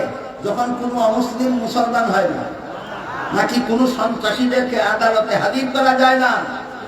যখন সন্ত্রাসীকে আদালতে হাজির করা যায় না, তখন ইসলাম জিহাদ ঘোষণা করে সন্ত্রাসীর বিরুদ্ধে, সন্ত্রাস দমনের জন্য। সেটা হয়তো অস্ত্র সন্ত্রাস হোক অথবা তথ্য সন্ত্রাস হোক। আপনারা হয়তো জানেন, অনেকেই জানার কথা, দেশের বাসিন্দা হিসাবে নিজের দেশের ইতিহাস জানা থাকা দরকার। যে দেশের বাসিন্দা নিজের দেশের ইতিহাস জানে না, সেই দেশের বাসিন্দা দেশের ভবিষ্যৎ সঠিক পরিকল্পনা গ্রহণ করতে পারে না। তাতে আমরা যে দেশের বাসিন্দা, এই দেশের ইতিহাস আমাদের জানা থাকা দরকার। এই ইতিহাস কেন আসলো? ওই জিহাদ সম্পর্কে একটা ব্যাপার আছে, এই ব্যাপারটা আপনাদেরকে বোঝাবার জন্য বলছি। আমরা বাংলাদেশের স্বাধীনতা লাভ করেছিলাম 1971 সালে। 71 সালের আগে এটা বাংলাদেশ ছিল না, পূর্ব পাকিস্তান ছিল। পূর্ব পাকিস্তান তার পশ্চিম পাকিস্তানের সাথে আমরা এই দুই পাকিস্তানের স্বাধীনতা লাভ করেছিলাম 1947 সালে। 71 সালের আগে দেশটা ছিল পাকিস্তান, আর 1947 সালের আগে দেশটা বাংলাদেশও ছিল না, পাকিস্তানও ছিল না, ছিল ভারত উপমহাদেশ। বলেন 1947 সালের পূর্ব পর্যন্ত এই দেশগুলি, বর্তমান বাংলাদেশ, ভারত, পাকিস্তান, বাংলাদেশ, ভারত, পাকিস্তান ছিল না, শুধুমাত্র ভারত উপমহাদেশ ছিল। এই ভারত উপমহাদেশ প্রায় 200 বছর ইংরেজরা শাসন করেছিল। বুঝে থাকে বলুন, অখণ্ড ভারত উপমহাদেশ ইংরেজরা শাসন করেছিল কতদিন? 200 বছর। 200 বছর আগে সমস্ত ভারত উপমহাদেশ মুসলমানেরা শাসন করত। আমি কি ইতিহাসটা খুব শর্টকাটে আপনাদেরকে বোঝাতে পারতেছি? বলেন তো, এই 1947 সালে আগে আরো 200 বছর ইংরেজ শাসন করেছিল আমাদের উপমহাদেশটা। তাদের 200 বছরের আগে সমস্ত উপমহাদেশ তারা শাসন করত, মুসলমান শাসনকর্তারা শাসন করত। এদের মধ্যে একজন শাসনকর্তার নাম ছিল বাদশাহ আলমগীর। একজন শাসনকর্তার নাম ছিল বাদশাহ আলমগীর। ইতিহাসের পাতায় তার একটা উপাধি লেখা থাকে, ফকির বাদশাহ।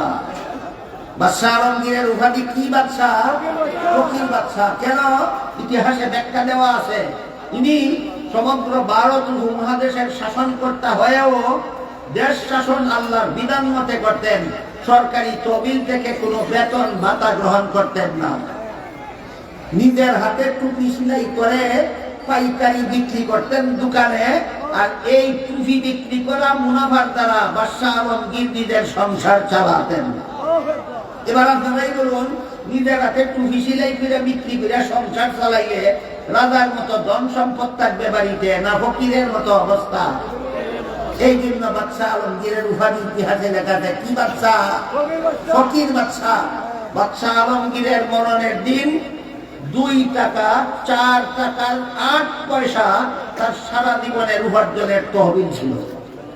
বাদশাহ আলমগীরের মরণের দিন ক টাকা ক পয়সা?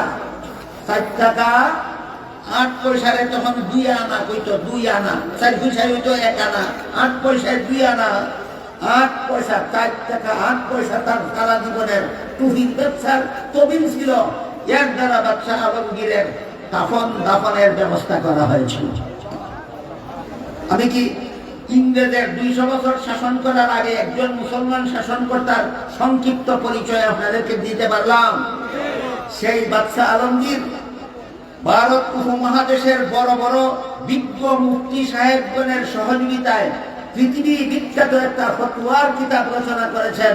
অনেকেই জানতে পারেন সেই কিতাবের নাম বাদশাহ আলমগীরের নামে নামে ফতোয়ায়ে আলমগীরি। ফতোয়ায়ে আলমগীরি। ওই সমস্ত মুসলমান শাসনকর্তারা যখন সমগ্র ভারত উপমহাদেশ শাসন করতেন, তখন সমগ্র ভারতে প্রায় 12 লক্ষ মাদ্রাসা ছিল। বলুন কতটা? একটা মাদ্রাসাও বর্তমান সিস্টেমের আলিয়া বা কওমি ছিল না। বর্তমান পদ্ধতির আলিয়া মাদ্রাসা সরকারি অনুদান ছাড়া অচল। বর্তমান সমাজের কওমি মাদ্রাসা পাবলিকের চান্দা ছাড়া অচল। কিন্তু মুঘল আমলে সমগ্র ভারত উপমহাদেশে 12 লক্ষ মাদ্রাসা ছিল, না সরকারি অনুদানের দরকার হইতো, না কম বা জনগণের চান্দার দরকার হইতো, বরং সবগুলি মাদ্রাসার নামে ওয়াকফ সম্পত্তি ছিল। সম্পত্তির আয়ের দ্বারাই মাদ্রাসার সারা বছরের ব্যয়ভার বহন করা হইত। বুঝে থাকতে বলেন, ইংরেজরা এই দেশটা দখল করার আগে মুসলমান শাসনকর্তারা যে সমগ্র ভারত উপমহাদেশ শাসন করতেন, এই দেশে 12 লক্ষ মাদ্রাসা বর্তমান পদ্ধতির কওমি পদ্ধতির ছিল, না আলিয়া পদ্ধতির ছিল, না স্বয়ং সম্পূর্ণ ছিল? স্বয়ং সম্পূর্ণ ছিল। তখন ব্রিটিশ খ্রিস্টানেরা ব্যবসা করার বাহানায় আমাদের উপমহাদেশে আগমন করে। আগমন করার পরে চলে বলে কলে কৌশলে আমাদের দেশের রাজনীতিতে হস্তক্ষেপ করে ডাকাতের দল সমগ্র ভারত উপমহাদেশের শাসন ক্ষমতা ডাকাতি করে দখল করে নিয়ে যায়। কেমনে নিয়ে যায়? ডাকাতি করে নিয়ে যায়। জনমুঠের দ্বারা না, গণমুঠের দ্বারা না, ডাকাতি করে আমাদের দেশের শাসন ক্ষমতা দখল করে নিয়ে যায়।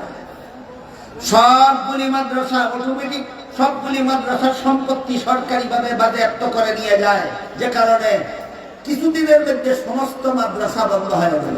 তখনকার উপমহাদেশের একজন সবচেয়ে বড় আলেম ছিলেন, তার নাম ছিল শাহ আব্দুল আজিজ মুহাদ্দিসে দেহলভী রহমতুল্লাহি আলাইহি। শাহ আব্দুল আজিজ মুহাদ্দিসে দেহলভী রহমতুল্লাহি আলাইহি ইংরেজ সরকারের হাত থেকে দেশের স্বাধীনতা পুনরুদ্ধার করার জন্য একটা ঐতিহাসিক বিপ্লবী ফতোয়া জারি করেছিলেন। সেই ফতোয়ায় তিনি উল্লেখ করেছিলেন, এই ইংরেজ ডাকাতদের হাত থেকে দেশের স্বাধীনতা উদ্ধার করার জন্য প্রত্যেকটা মুসলমানের জন্য জেহাদে ঝাঁপিয়ে পড়া ফরজ। একজন মুসলমানের জন্য মুক্তিযুদ্ধে অংশগ্রহণ না করে বেঁচে থাকা হালাল নয়। শাহ আব্দুল আজিজের ফতোয়া, ইংরেজদের কাছ থেকে দেশের স্বাধীনতা উদ্ধার করার জন্য মুক্তিযুদ্ধে ঝাঁপিয়ে পড়া ফরজ। একজন মুসলমানের জন্য মুক্তিযুদ্ধে অংশগ্রহণ না করে বেঁচে থাকা হালাল নয় বলার কারণে ইতিহাসের পাতায় তার ফতোয়াটাকে বিপ্লবী ফতোয়া নামে আখ্যায়িত করা হয়েছে। আপনাদের গুরুত্বপূর্ণ ভাবে যে জিনিসটা এই ইতিহাস থেকে জানা দরকার, সেটা হইল সেই মুক্তিযুদ্ধটা চলেছিল ইংরেজের বিরুদ্ধে মুসলমানের জেহাদ নামে।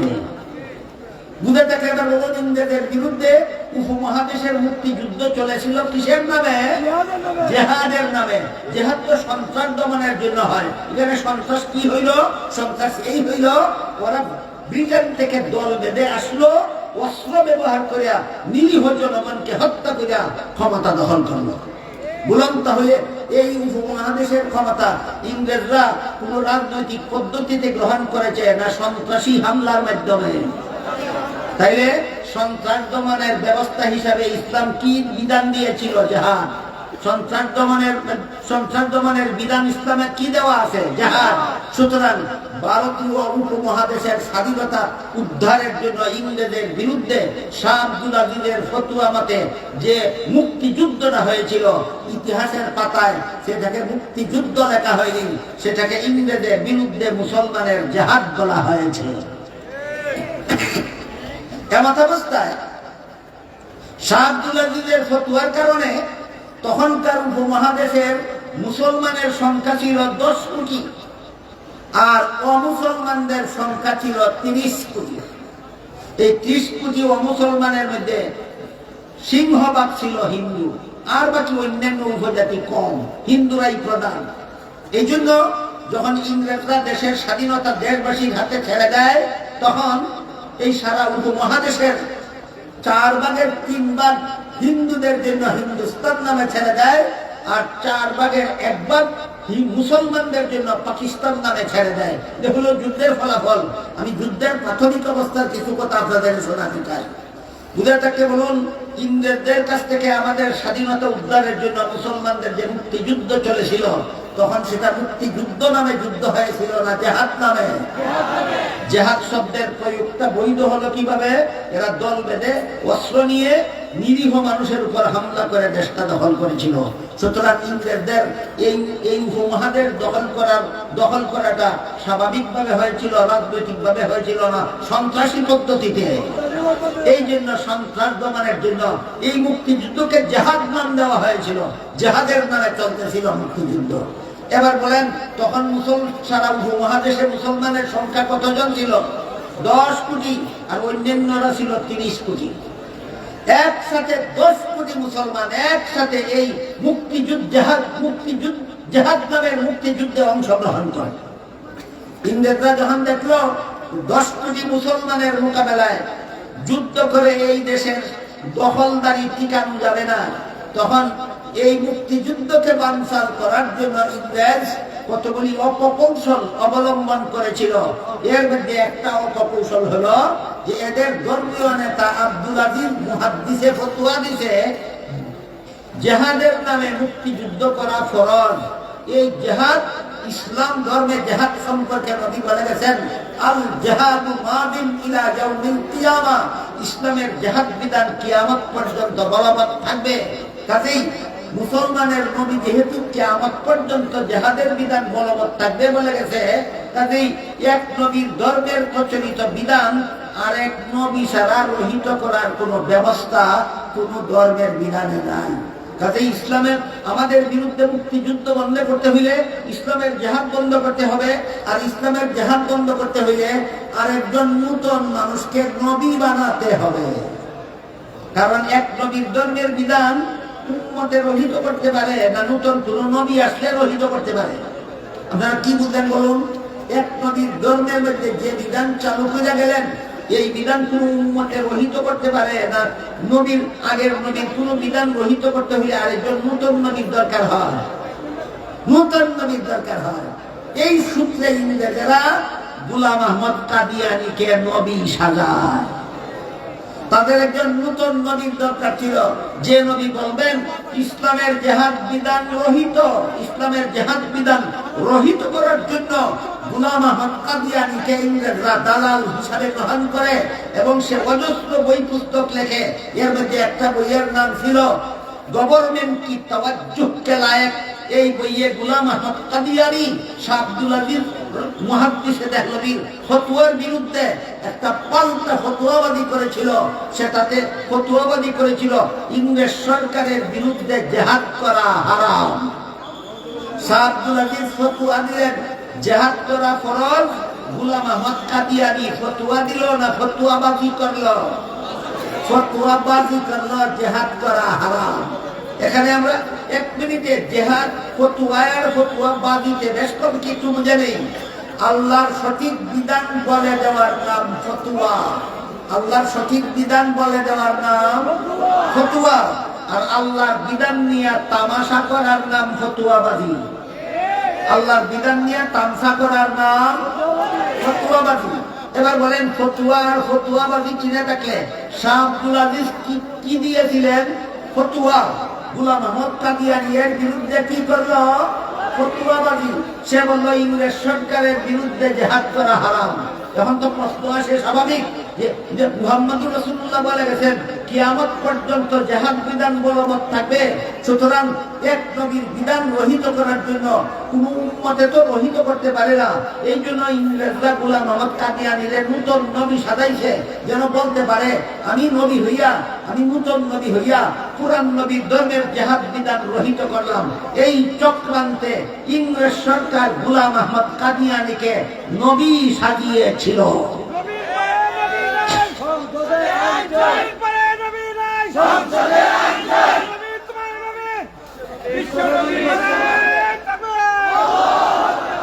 আমি কি আজকে আপনাদের বুঝাতে পারলাম গোলাম আহমদ কাদিয়ানীকে নবী সাজাবার ইতিহাস? ইংরেজরা নবী গোলাম আহমদকে নবী সাজিয়েছিল ইসলামের জিহাদ বিধানকে রহিত ঘোষণা করার জন্য। কাজেই ইসলামের জিহাদ বিধান রহিত তো গোলাম আহমদ কাদিয়ানী করতে পারলো না, বরং বিশ্বের মুসলমানদের তালিকা থেকে গোলাম আহমদ কাদিয়ানী এবং তার কাদিয়ানী সদল বলে মুসলমানদের তালিকা থেকে রহিত হয়ে গেল। গোলাম আহমদ কাদিয়ানী এবং যারা যারা গোলাম আহমদ কাদিয়ানীকে নবী বলে বিশ্বাস করে একটাও মুসলমান তাকে নেই, সবগুলি কাফের। সবগুলি কাফের। কেন কাফের? এটাও বোঝার একটা পয়েন্ট আছে, পয়েন্টটা আমাদের জানা থাকা দরকার। আমি প্রথম দিন অথবা দ্বিতীয় দিন অথবা গত বছর আপনাদেরকে বলেছি যে একটা হাদিসে আল্লাহ রাসূল সাল্লাল্লাহু আলাইহি ওয়াসাল্লাম 6টা কথা বিশ্বাস করার নাম ঈমান বলেছেন। 6 কথা বিশ্বাস করার নাম ঈমান। এই 6 কথার সব কথা কোরআনে আছে, সুতরাং সংক্ষেপে কোরআনের সব কথা বিশ্বাস করার নাম ঈমান। অতি সংক্ষেপে আমরা বলতে পারি ঈমান কাকে বলে? কোরআনে আল্লাহ যত কথা বলেছেন সবগুলি সঠিক বলেছেন, বিশ্বাস করার নাম ঈমান। তাইলে কোরআনে আল্লাহ লা ইলাহা ইল্লাল্লাহ বলেছেন, এটা বিশ্বাস করার নাম ঈমান। কোরআনে আল্লাহ মুহাম্মদুর রাসূলুল্লাহ বলেছেন, এটা বিশ্বাস করার নাম ঈমান। কোরআনে আল্লাহ আদমকে নবী বলেছেন, এটা বিশ্বাস করার নাম ঈমান। কোরআনে আল্লাহ মুহাম্মদুর রাসূলুল্লাহকে খাতামুন নবিয়্যিন বলেছেন, এটা বিশ্বাস করা ঈমান। এবার বলুন, কেউ যদি কোরআনের লা ইলাহা ইল্লাল্লাহ বিশ্বাস করে না, ইমানদার তাকে না কাফির হইয়া যায়। কেউ যদি কোরআনের ঘোষিত মুহাম্মদুর রাসূলুল্লাহ বিশ্বাস করে না, মুসলমান তাকে না কাফির হইয়া যায়। কেউ যদি কোরআনের ঘোষিত 5 বেলার নামাজ ফরজ বিশ্বাস করে না, মুসলমান তাকে না কাফির হইয়া যায়। ঠিক তেমনি ভাবে কেউ যদি কোরআনের ঘোষিত খাতামুন নবিয়্যিনকে খাতামুন নবিয়্যিন বিশ্বাস করে না, সেও মুসলমান তাকে না কাফের হইয়া যায়। কেন কাদিয়ানী কাফের?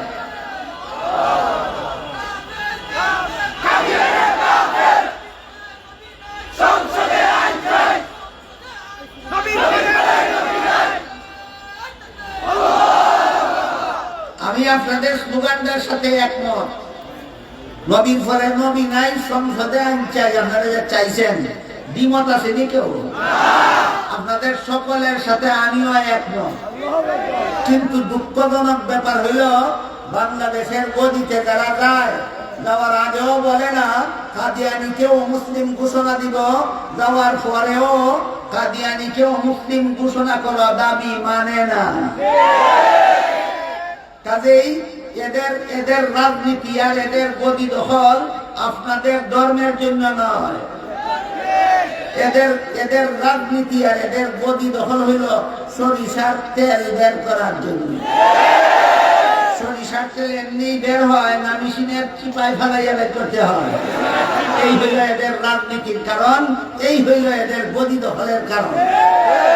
যারা গদিতে যাওয়ার আগেও ওয়াদায় আবদ্ধ হয় না যে আমরা গদিতে গেলে কাদিয়ানীকে মুসলিম ঘোষণা দেব, যারা গদিতে গেলে পরেও মুসলমানদের 17 কোটি মুসলমানের এই দাবি মানে না, এরা যদি নির্বাচনের সময় ধর্মের কথা বলে এরা যদি লা ইলাহা ইল্লাল্লাহ বলে, এরা যদি মুহাম্মাদুর রাসূলুল্লাহ বলে, এরা যদি ইবাদত বন্দেগীর কথা বলে, এরা যদি তসবির কথা বলে, বুঝবেন এগুলি ধর্মের খাতিরে ধর্মের কথা বলে না, গদি দখলের জন্য ধর্মের কথা বলে। মজার একটা ঘটনা আছে পাকিস্তানের পাকিস্তানের বেশ কয়েক বছর আগে পাকিস্তান থেকে একজন বুজুর্গ আসতেন বাংলাদেশে আন্তর্জাতিক সম্মেলনে, আমিও থাকতাম সেখানে। তিনি ছিলেন হযরত মাওলানা আব্দুল মজিদ নদীম রাহমাতুল্লাহি আলাইহি। বর্তমানে তিনি দুনিয়ার বেঁচে নাই। তিনি এক সময় বাংলাদেশের এক আন্তর্জাতিক সম্মেলনে একটা বক্তব্য দিয়েছিলেন। তখন পাকিস্তানের প্রধানমন্ত্রী ছিল বেনজির ভুট্টো। তখন বাংলাদেশের প্রধানমন্ত্রী, পাকিস্তানের প্রধানমন্ত্রী কে ছিল? বেনজির ভুট্টো। আমার বাকি কথা আপনারা আজকে শুনলে আজকে বলবো, আজকে না শুনলে কালকে বলবো। কিন্তু আমি একটা কথা জানতে চাই, মামুনুল হক সাহেব আমাদের সম্মানিত মেহমান, আজকের প্রধান মেহমান, উনাকে কি রাস্তায় উঠি দিলে দেখবেন আপনারা, না স্টেজে আসলে পরিষ্কার ভাবে দেখতে পারবেন?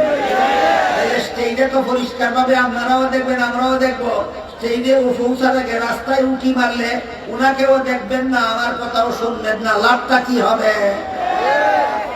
তাহলে উনাকে দেখবেন এখানে, আর এখানে আসার আগে উনার দিকে উঠি না মেরে আমার কথা শোনার চেষ্টা করুন।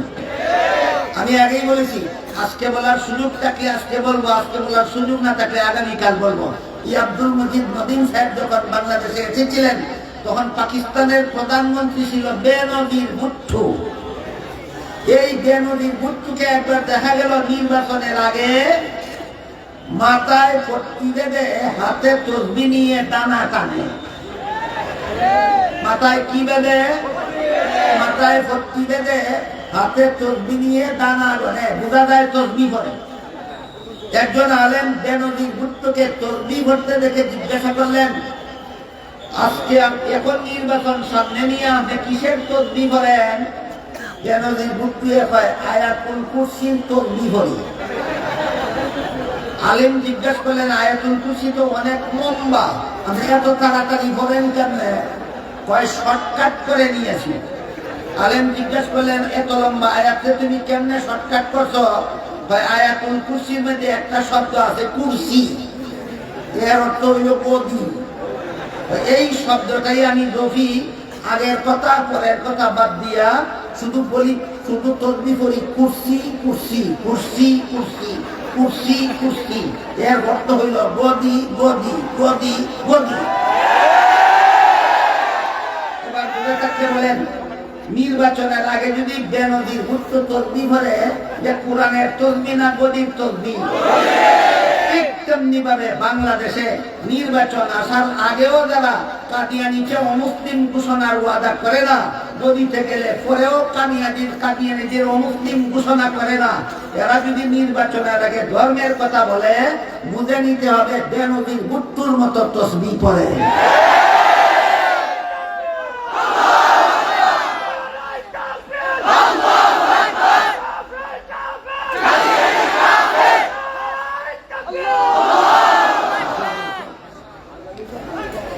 আমি আর আপনাদের ধৈর্যের চ্যুতি ঘটাতে চাই না।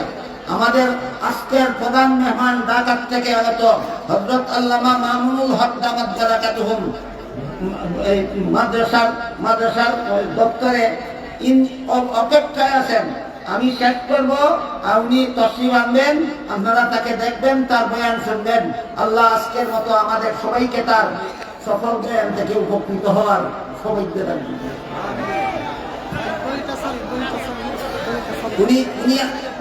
স্টেজ থেকে আমাকে বলা হইতেছে, উনি স্টেজে পৌঁছা পর্যন্ত আমি কথা চালু রাখবা, আপনারা আটটারে এক কইলে কথা চালু রাখবেন। উনি স্টেজে পৌঁছতে যদি 2-4 মিনিট সময় লাগে, আমি কথা বন্ধ না করে কথা চালু রাখতে বলতেছেন, তারা কি বলবে চালু রাখবো? শুনুন, আমি বলতেছিলাম, ঈমানের অতি সংক্ষিপ্ত পরিচয় হলো, কুরআনে আল্লাহ যত কথা বলেছেন সবগুলিকে সঠিক বলে বিশ্বাস করার নাম ঈমান। কুরআনে আল্লাহ লা ইলাহা ইল্লাল্লাহ বলেছেন, তাই লা ইলাহা ইল্লাল্লাহ বিশ্বাস করার নাম ঈমান। কুরআনে আল্লাহ মুহাম্মাদুর রাসূলুল্লাহ বলেছেন, তাই মুহাম্মাদুর রাসূলুল্লাহ বিশ্বাস করার নাম ঈমান। কুরআনে আল্লাহ হজের কথা বলেছেন, তাই হজ ফরজ, বিশ্বাস করার নাম ঈমান। কোরআনে আল্লাহ নামাজ ফরজ বলে বলেছেন, তাই নামাজ ফরজ, বিশ্বাস করার নাম ঈমান। কোরআনে আল্লাহ রমজান মাসে রোজা রাখা ফরজ বলেছেন, তাই রমজান মাসে রোজা রাখা ফরজ, বিশ্বাস করার নাম ঈমান। তেমনি ভাবে কোরআনে আল্লাহ মুহাম্মদুর রাসূলুল্লাহকে খাতামুন নবিয়্যিন বলেছেন, সুতরাং মুহাম্মদুর রাসূলুল্লাহকে খাতামুন নবিয়্যিন বিশ্বাস করার নাম ঈমান। এবার আমরা 1-2 মিনিটে বোঝার চেষ্টা করব মুহাম্মদুর রাসূলুল্লাহ খাতামুন নবিয়্যিন আল্লাহ কোরআনে বলেছেন, এই খাতামুন নবিয়্যিনের অর্থ কি? অর্থটা হাদিস শরীফে আল্লাহ রাসূল পরিষ্কার ভাবে বলে দিয়েছেন। আল্লাহ রাসূল বলেন, লা তাকুমুস সাআতু হাত্তা ইউবআসা দাজ্জালুনা কাযযাবুনা কুল্লুহুম ইয়াজআমু আন্নাহু নাবিয়্যুন ওয়া আনা খাতামুন নাবিয়্যিনা লা নাবিয়্যা বাদি। এর অর্থ হলো, আমার দুনিয়াতে আবির্ভাবের পর থেকে কিয়ামত পর্যন্ত যদি কেউ নবী হওয়ার দাবি করে তাহলে সে হবে মিথ্যাবাদী দাজ্জাল। আল্লাহ রাসূল বলেন, আমার আবির্ভাবের পর থেকে কিয়ামত পর্যন্ত যদি কেউ নবী হওয়ার দাবি করে তাহলে সে হবে সত্যবাদী না মিথ্যাবাদী? সাধারণ মিথ্যাবাদী নয়, রাসূল বলেন মিথ্যাবাদী দাজ্জাল। সুতরাং গোলাম আহমদ কাদিয়ানী হইল মিথ্যাবাদী দাজ্জাল। আর এই গোলাম আহমদ কাদিয়ানীকে যারা যারা নবী মানে সবগুলি দাজ্জালের চেলা চামুন্ডা। এরপর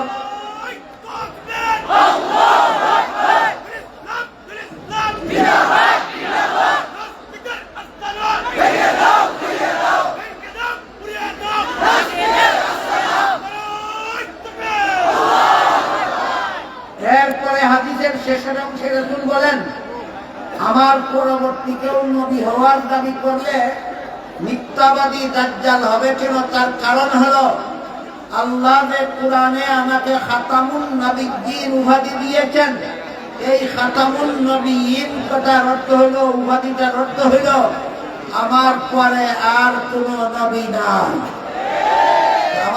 আমাদের নবীর পরে যদি আর কোন নবী না থাকে তাহলে আমাদের নবী পূর্ববর্তী নবী না মধ্যবর্তী নবী না শেষ নবী? সুতরাং কোরআনে আল্লাহ বলেছেন খাতামুন নবিয়্যিন, হাদিসে রাসূল অর্থ করেছেন শেষ নবী। সুতরাং মুহাম্মদুর রাসূলুল্লাহকে কাদিয়ানী শেষ নবী মানে না, এর মানে হলো সূরা আহজাবের 40 নম্বর আয়াত মানে না।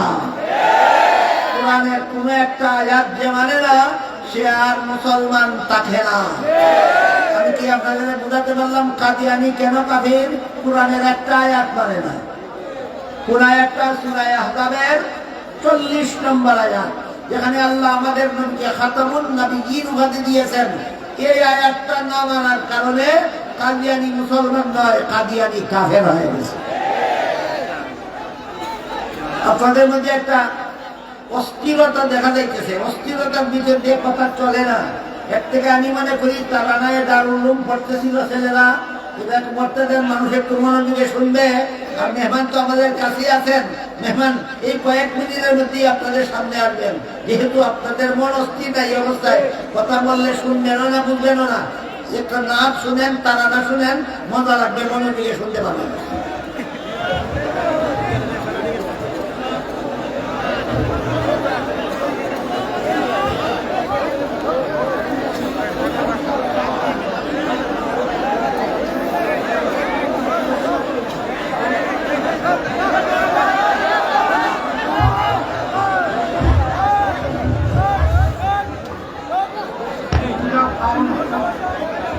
মোহতারাম হাজিরিন, ঢাকা থেকে আগত আল্লামা মামুনুল হক সাহেব দামাত বারাকাতুহুম খাবারে আছেন।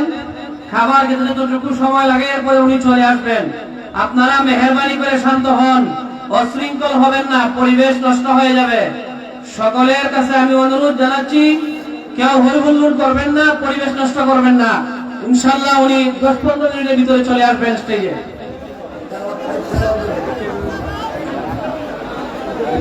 السلام عليكم ورحمة الله وبركاته. أعوذ بالله من الشيطان الرجيم. بسم الله الرحمن الرحمن الرحيم فكلي واشربي وقري عينا فإما ترين من البشر أحدا فقولي إني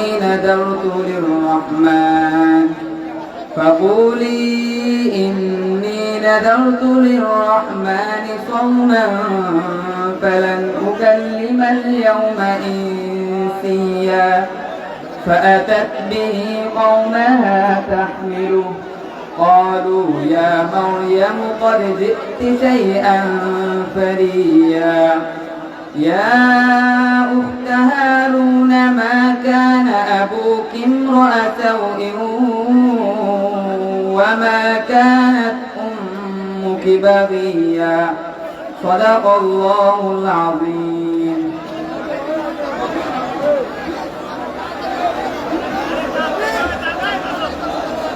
السلام عليكم ورحمة الله وبركاته. अपने ही नहीं जो नबियों की सरकार की बातें करते हैं, दुश्मन भी मेरे आका के किरदार की बातें करते हैं। अपने ही नहीं जो नबियों की सरकार की बातें करते हैं, दुश्मन भी मेरे आका के किरदार की बातें करते हैं। दुश्मन भी मेरे आका के किरदार की बातें करते हैं। ओ होंगे और जो जन्नत के गुलजार की बातें करते हैं, ओ होंगे और जो जन्नत के गुलजार की बातें करते हैं, गुलजार की बातें करते हैं। हम हैं आका के दीवाने, हम हैं आका के दीवाने, सरकार की बातें करते हैं। दुश्मन भी मेरे आका के किरदार की बातें करते हैं। दुश्मन भी मेरे आका के किरदार की बातें करते हैं।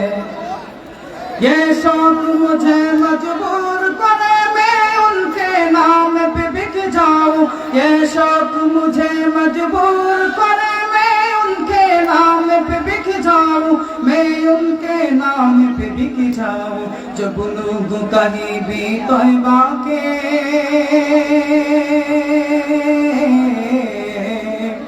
जब लोग कहीं भी तौबा के बाजार की बातें करते हैं, दुश्मन भी मेरे आका के किरदार की बातें करते हैं। दुश्मन भी मेरे आका के किरदार की बातें करते हैं। हर सिंत जमाले आका का जाकर तो देखो मदीने में, हर सिंत जमाले आका का जाकर तो देखो मदीने में, जाकर तो देखो मदीने में। तौबा के दर दीवार सभी, तौबा के दर दीवार सभी सरकार की बातें करते हैं। दुश्मन भी मेरे आका के किरदार की बातें करते हैं। दुश्मन भी मेरे आका के किरदार की बातें करते हैं। अपने ही नहीं जो नबियों की सरकार की बातें करते हैं, दुश्मन भी मेरे आका के किरदार की बातें करते हैं। दुश्मन भी मेरे आका के किरदार की बातें करते हैं। আলহামদুলিল্লাহ, আমাদের মুআজ্জাজ মেহমান শাইখুল হাদিস আল্লামা মামুনুল হক দামাত বারকাতুহুম উপস্থিত হয়েছেন। ইনশাআল্লাহ অলিপুরি হুজুর দামাত বারকাতুহুমের বয়ানের পরে হযরতের বয়ান হবে। আমরা শান্তশিষ্টভাবে বসি, আমরা কেউ খামোশ হয়ে যায়, কেউ কথা না বলি। হযরতের বয়ান শেষ হবে, তারপরে হযরত মামুনুল হক সাহেব দামাত বারকাতুহুমের বয়ান হবে।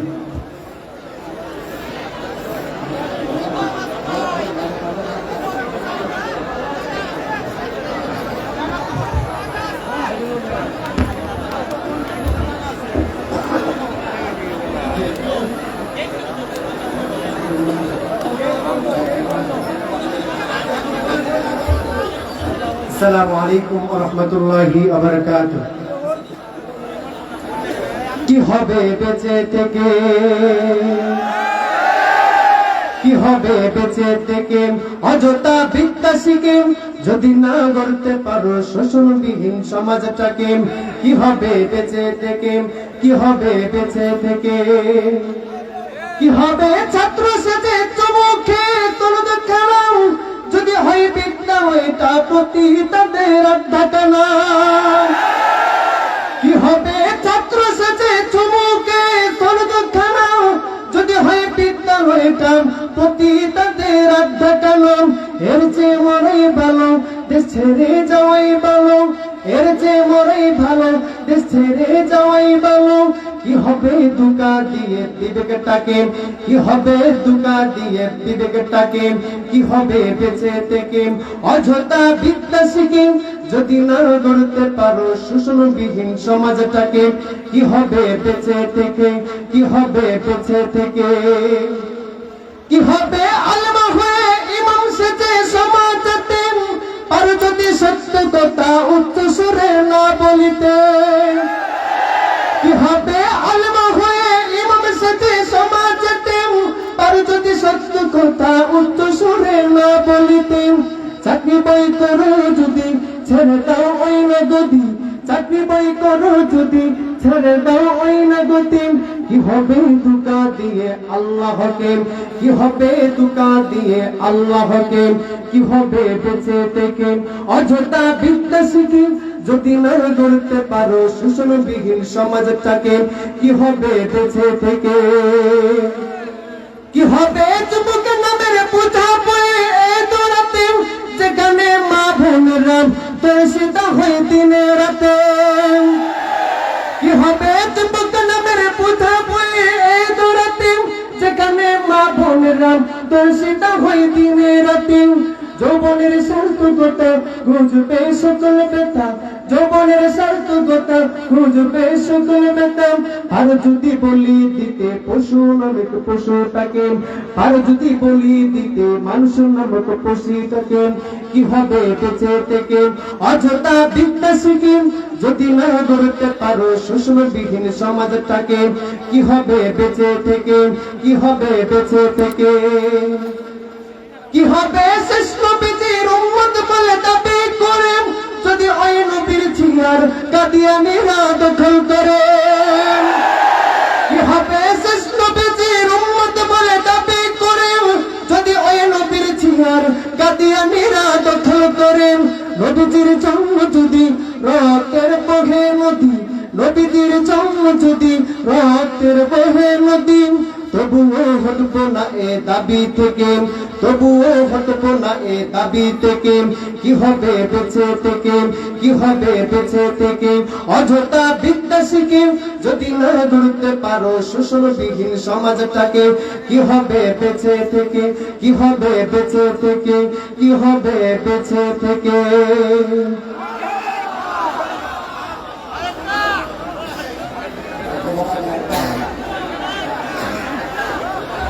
আসসালামু আলাইকুম ওয়া রাহমাতুল্লাহি ওয়া বারাকাতুহু। লাতিমার ভাঙরে তালা, লাতিমার ভাঙরে তালা, বন্দিশালার খুলরে দুয়ার, জুলুমের কারখানা সব ভাঙরে উড়ে বাঙ্কারাগার।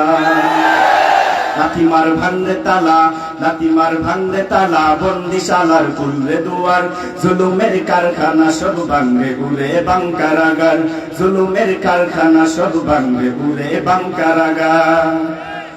আয়রে উমর খালিদ মুহাম্মাদের সৈনিকেরা, জালিম ওই গিরক রাজার তখ্তটা উঁচু করে গোড়া।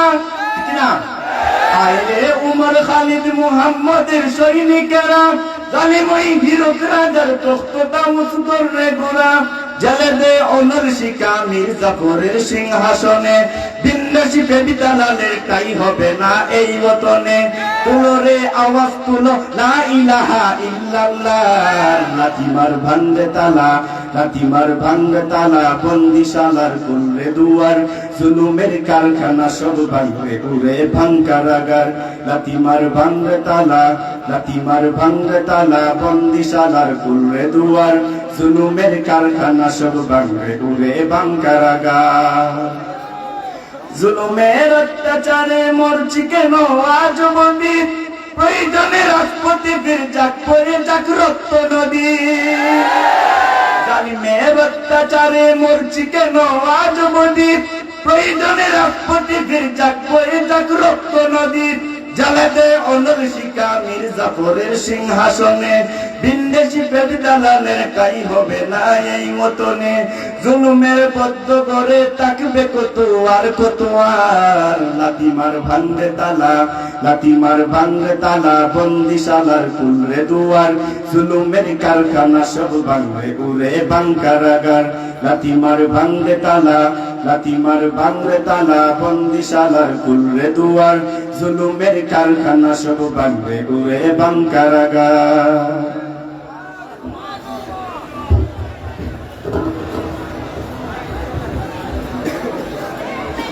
السلام عليكم ورحمة الله وبركاته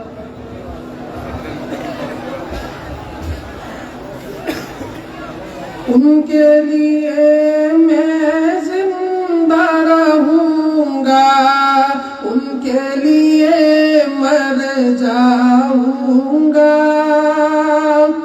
उनके लिए मैं जिंदा रहूंगा उनके लिए मर जाऊंगा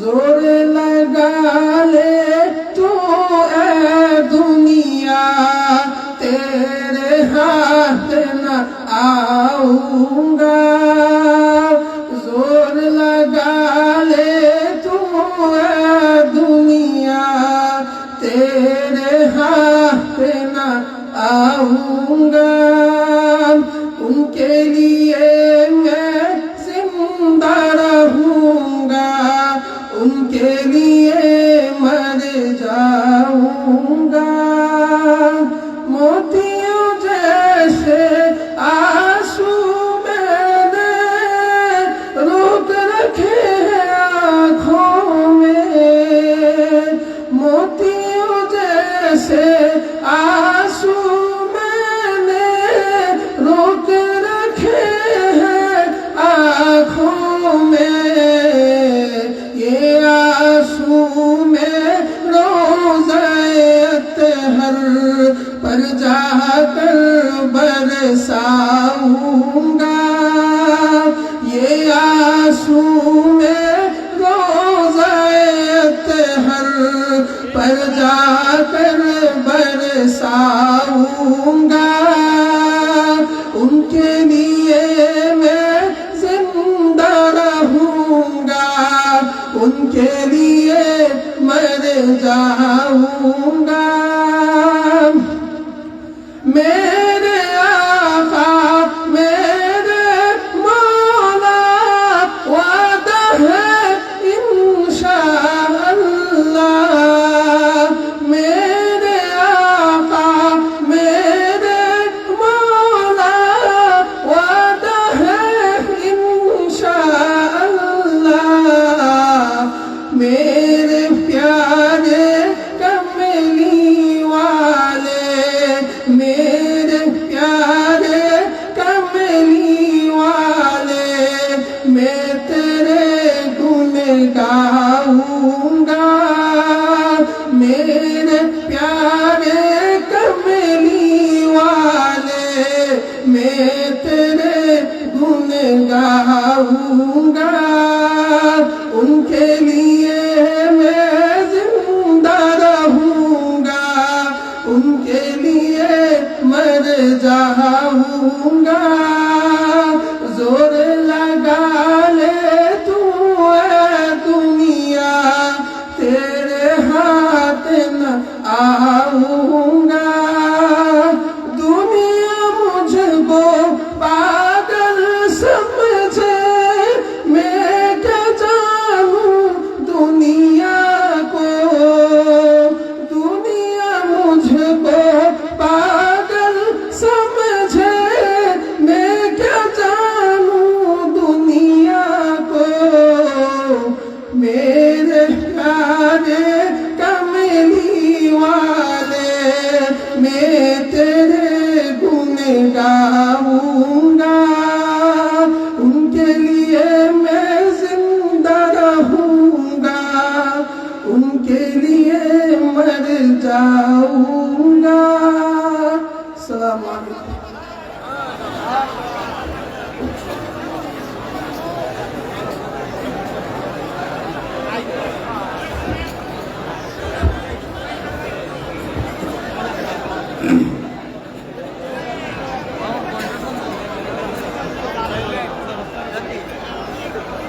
শাইখুল হাদিস মামুনুল হক তুমি সত্য ন্যায়ের বাতি, কায়েদে মিল্লাত মামুনুল হক তুমি সত্য ন্যায়ের বাতি। তোমারি পরশ পেয়ে আজি, তোমারি পরশ পেয়ে আজি আত্মহারায় জাতি। শাইখুল হাদিস মামুনুল হক তুমি সত্য ন্যায়ের বাতি। দিনের কথা বলার অপরাধে জালেমেরা পড়েছিল তোমায় জেলে। দিনের কথা বলার অপরাধে জালেমেরা পড়েছিল তোমায় জেলে।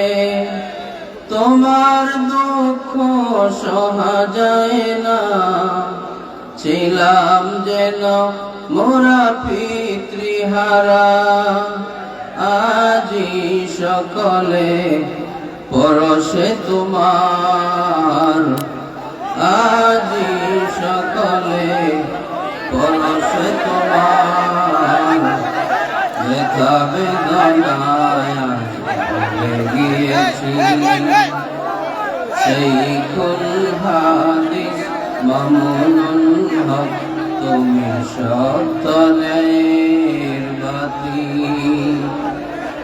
তোমারি পরশ পেয়ে আজি, তোমারি পরশ পেয়ে আজি আত্মহারায় জাতি।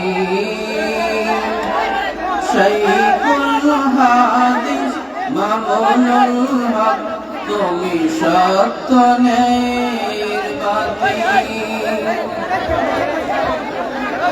জালেম শহীদ দমন নিপীড়নে আপোষ কর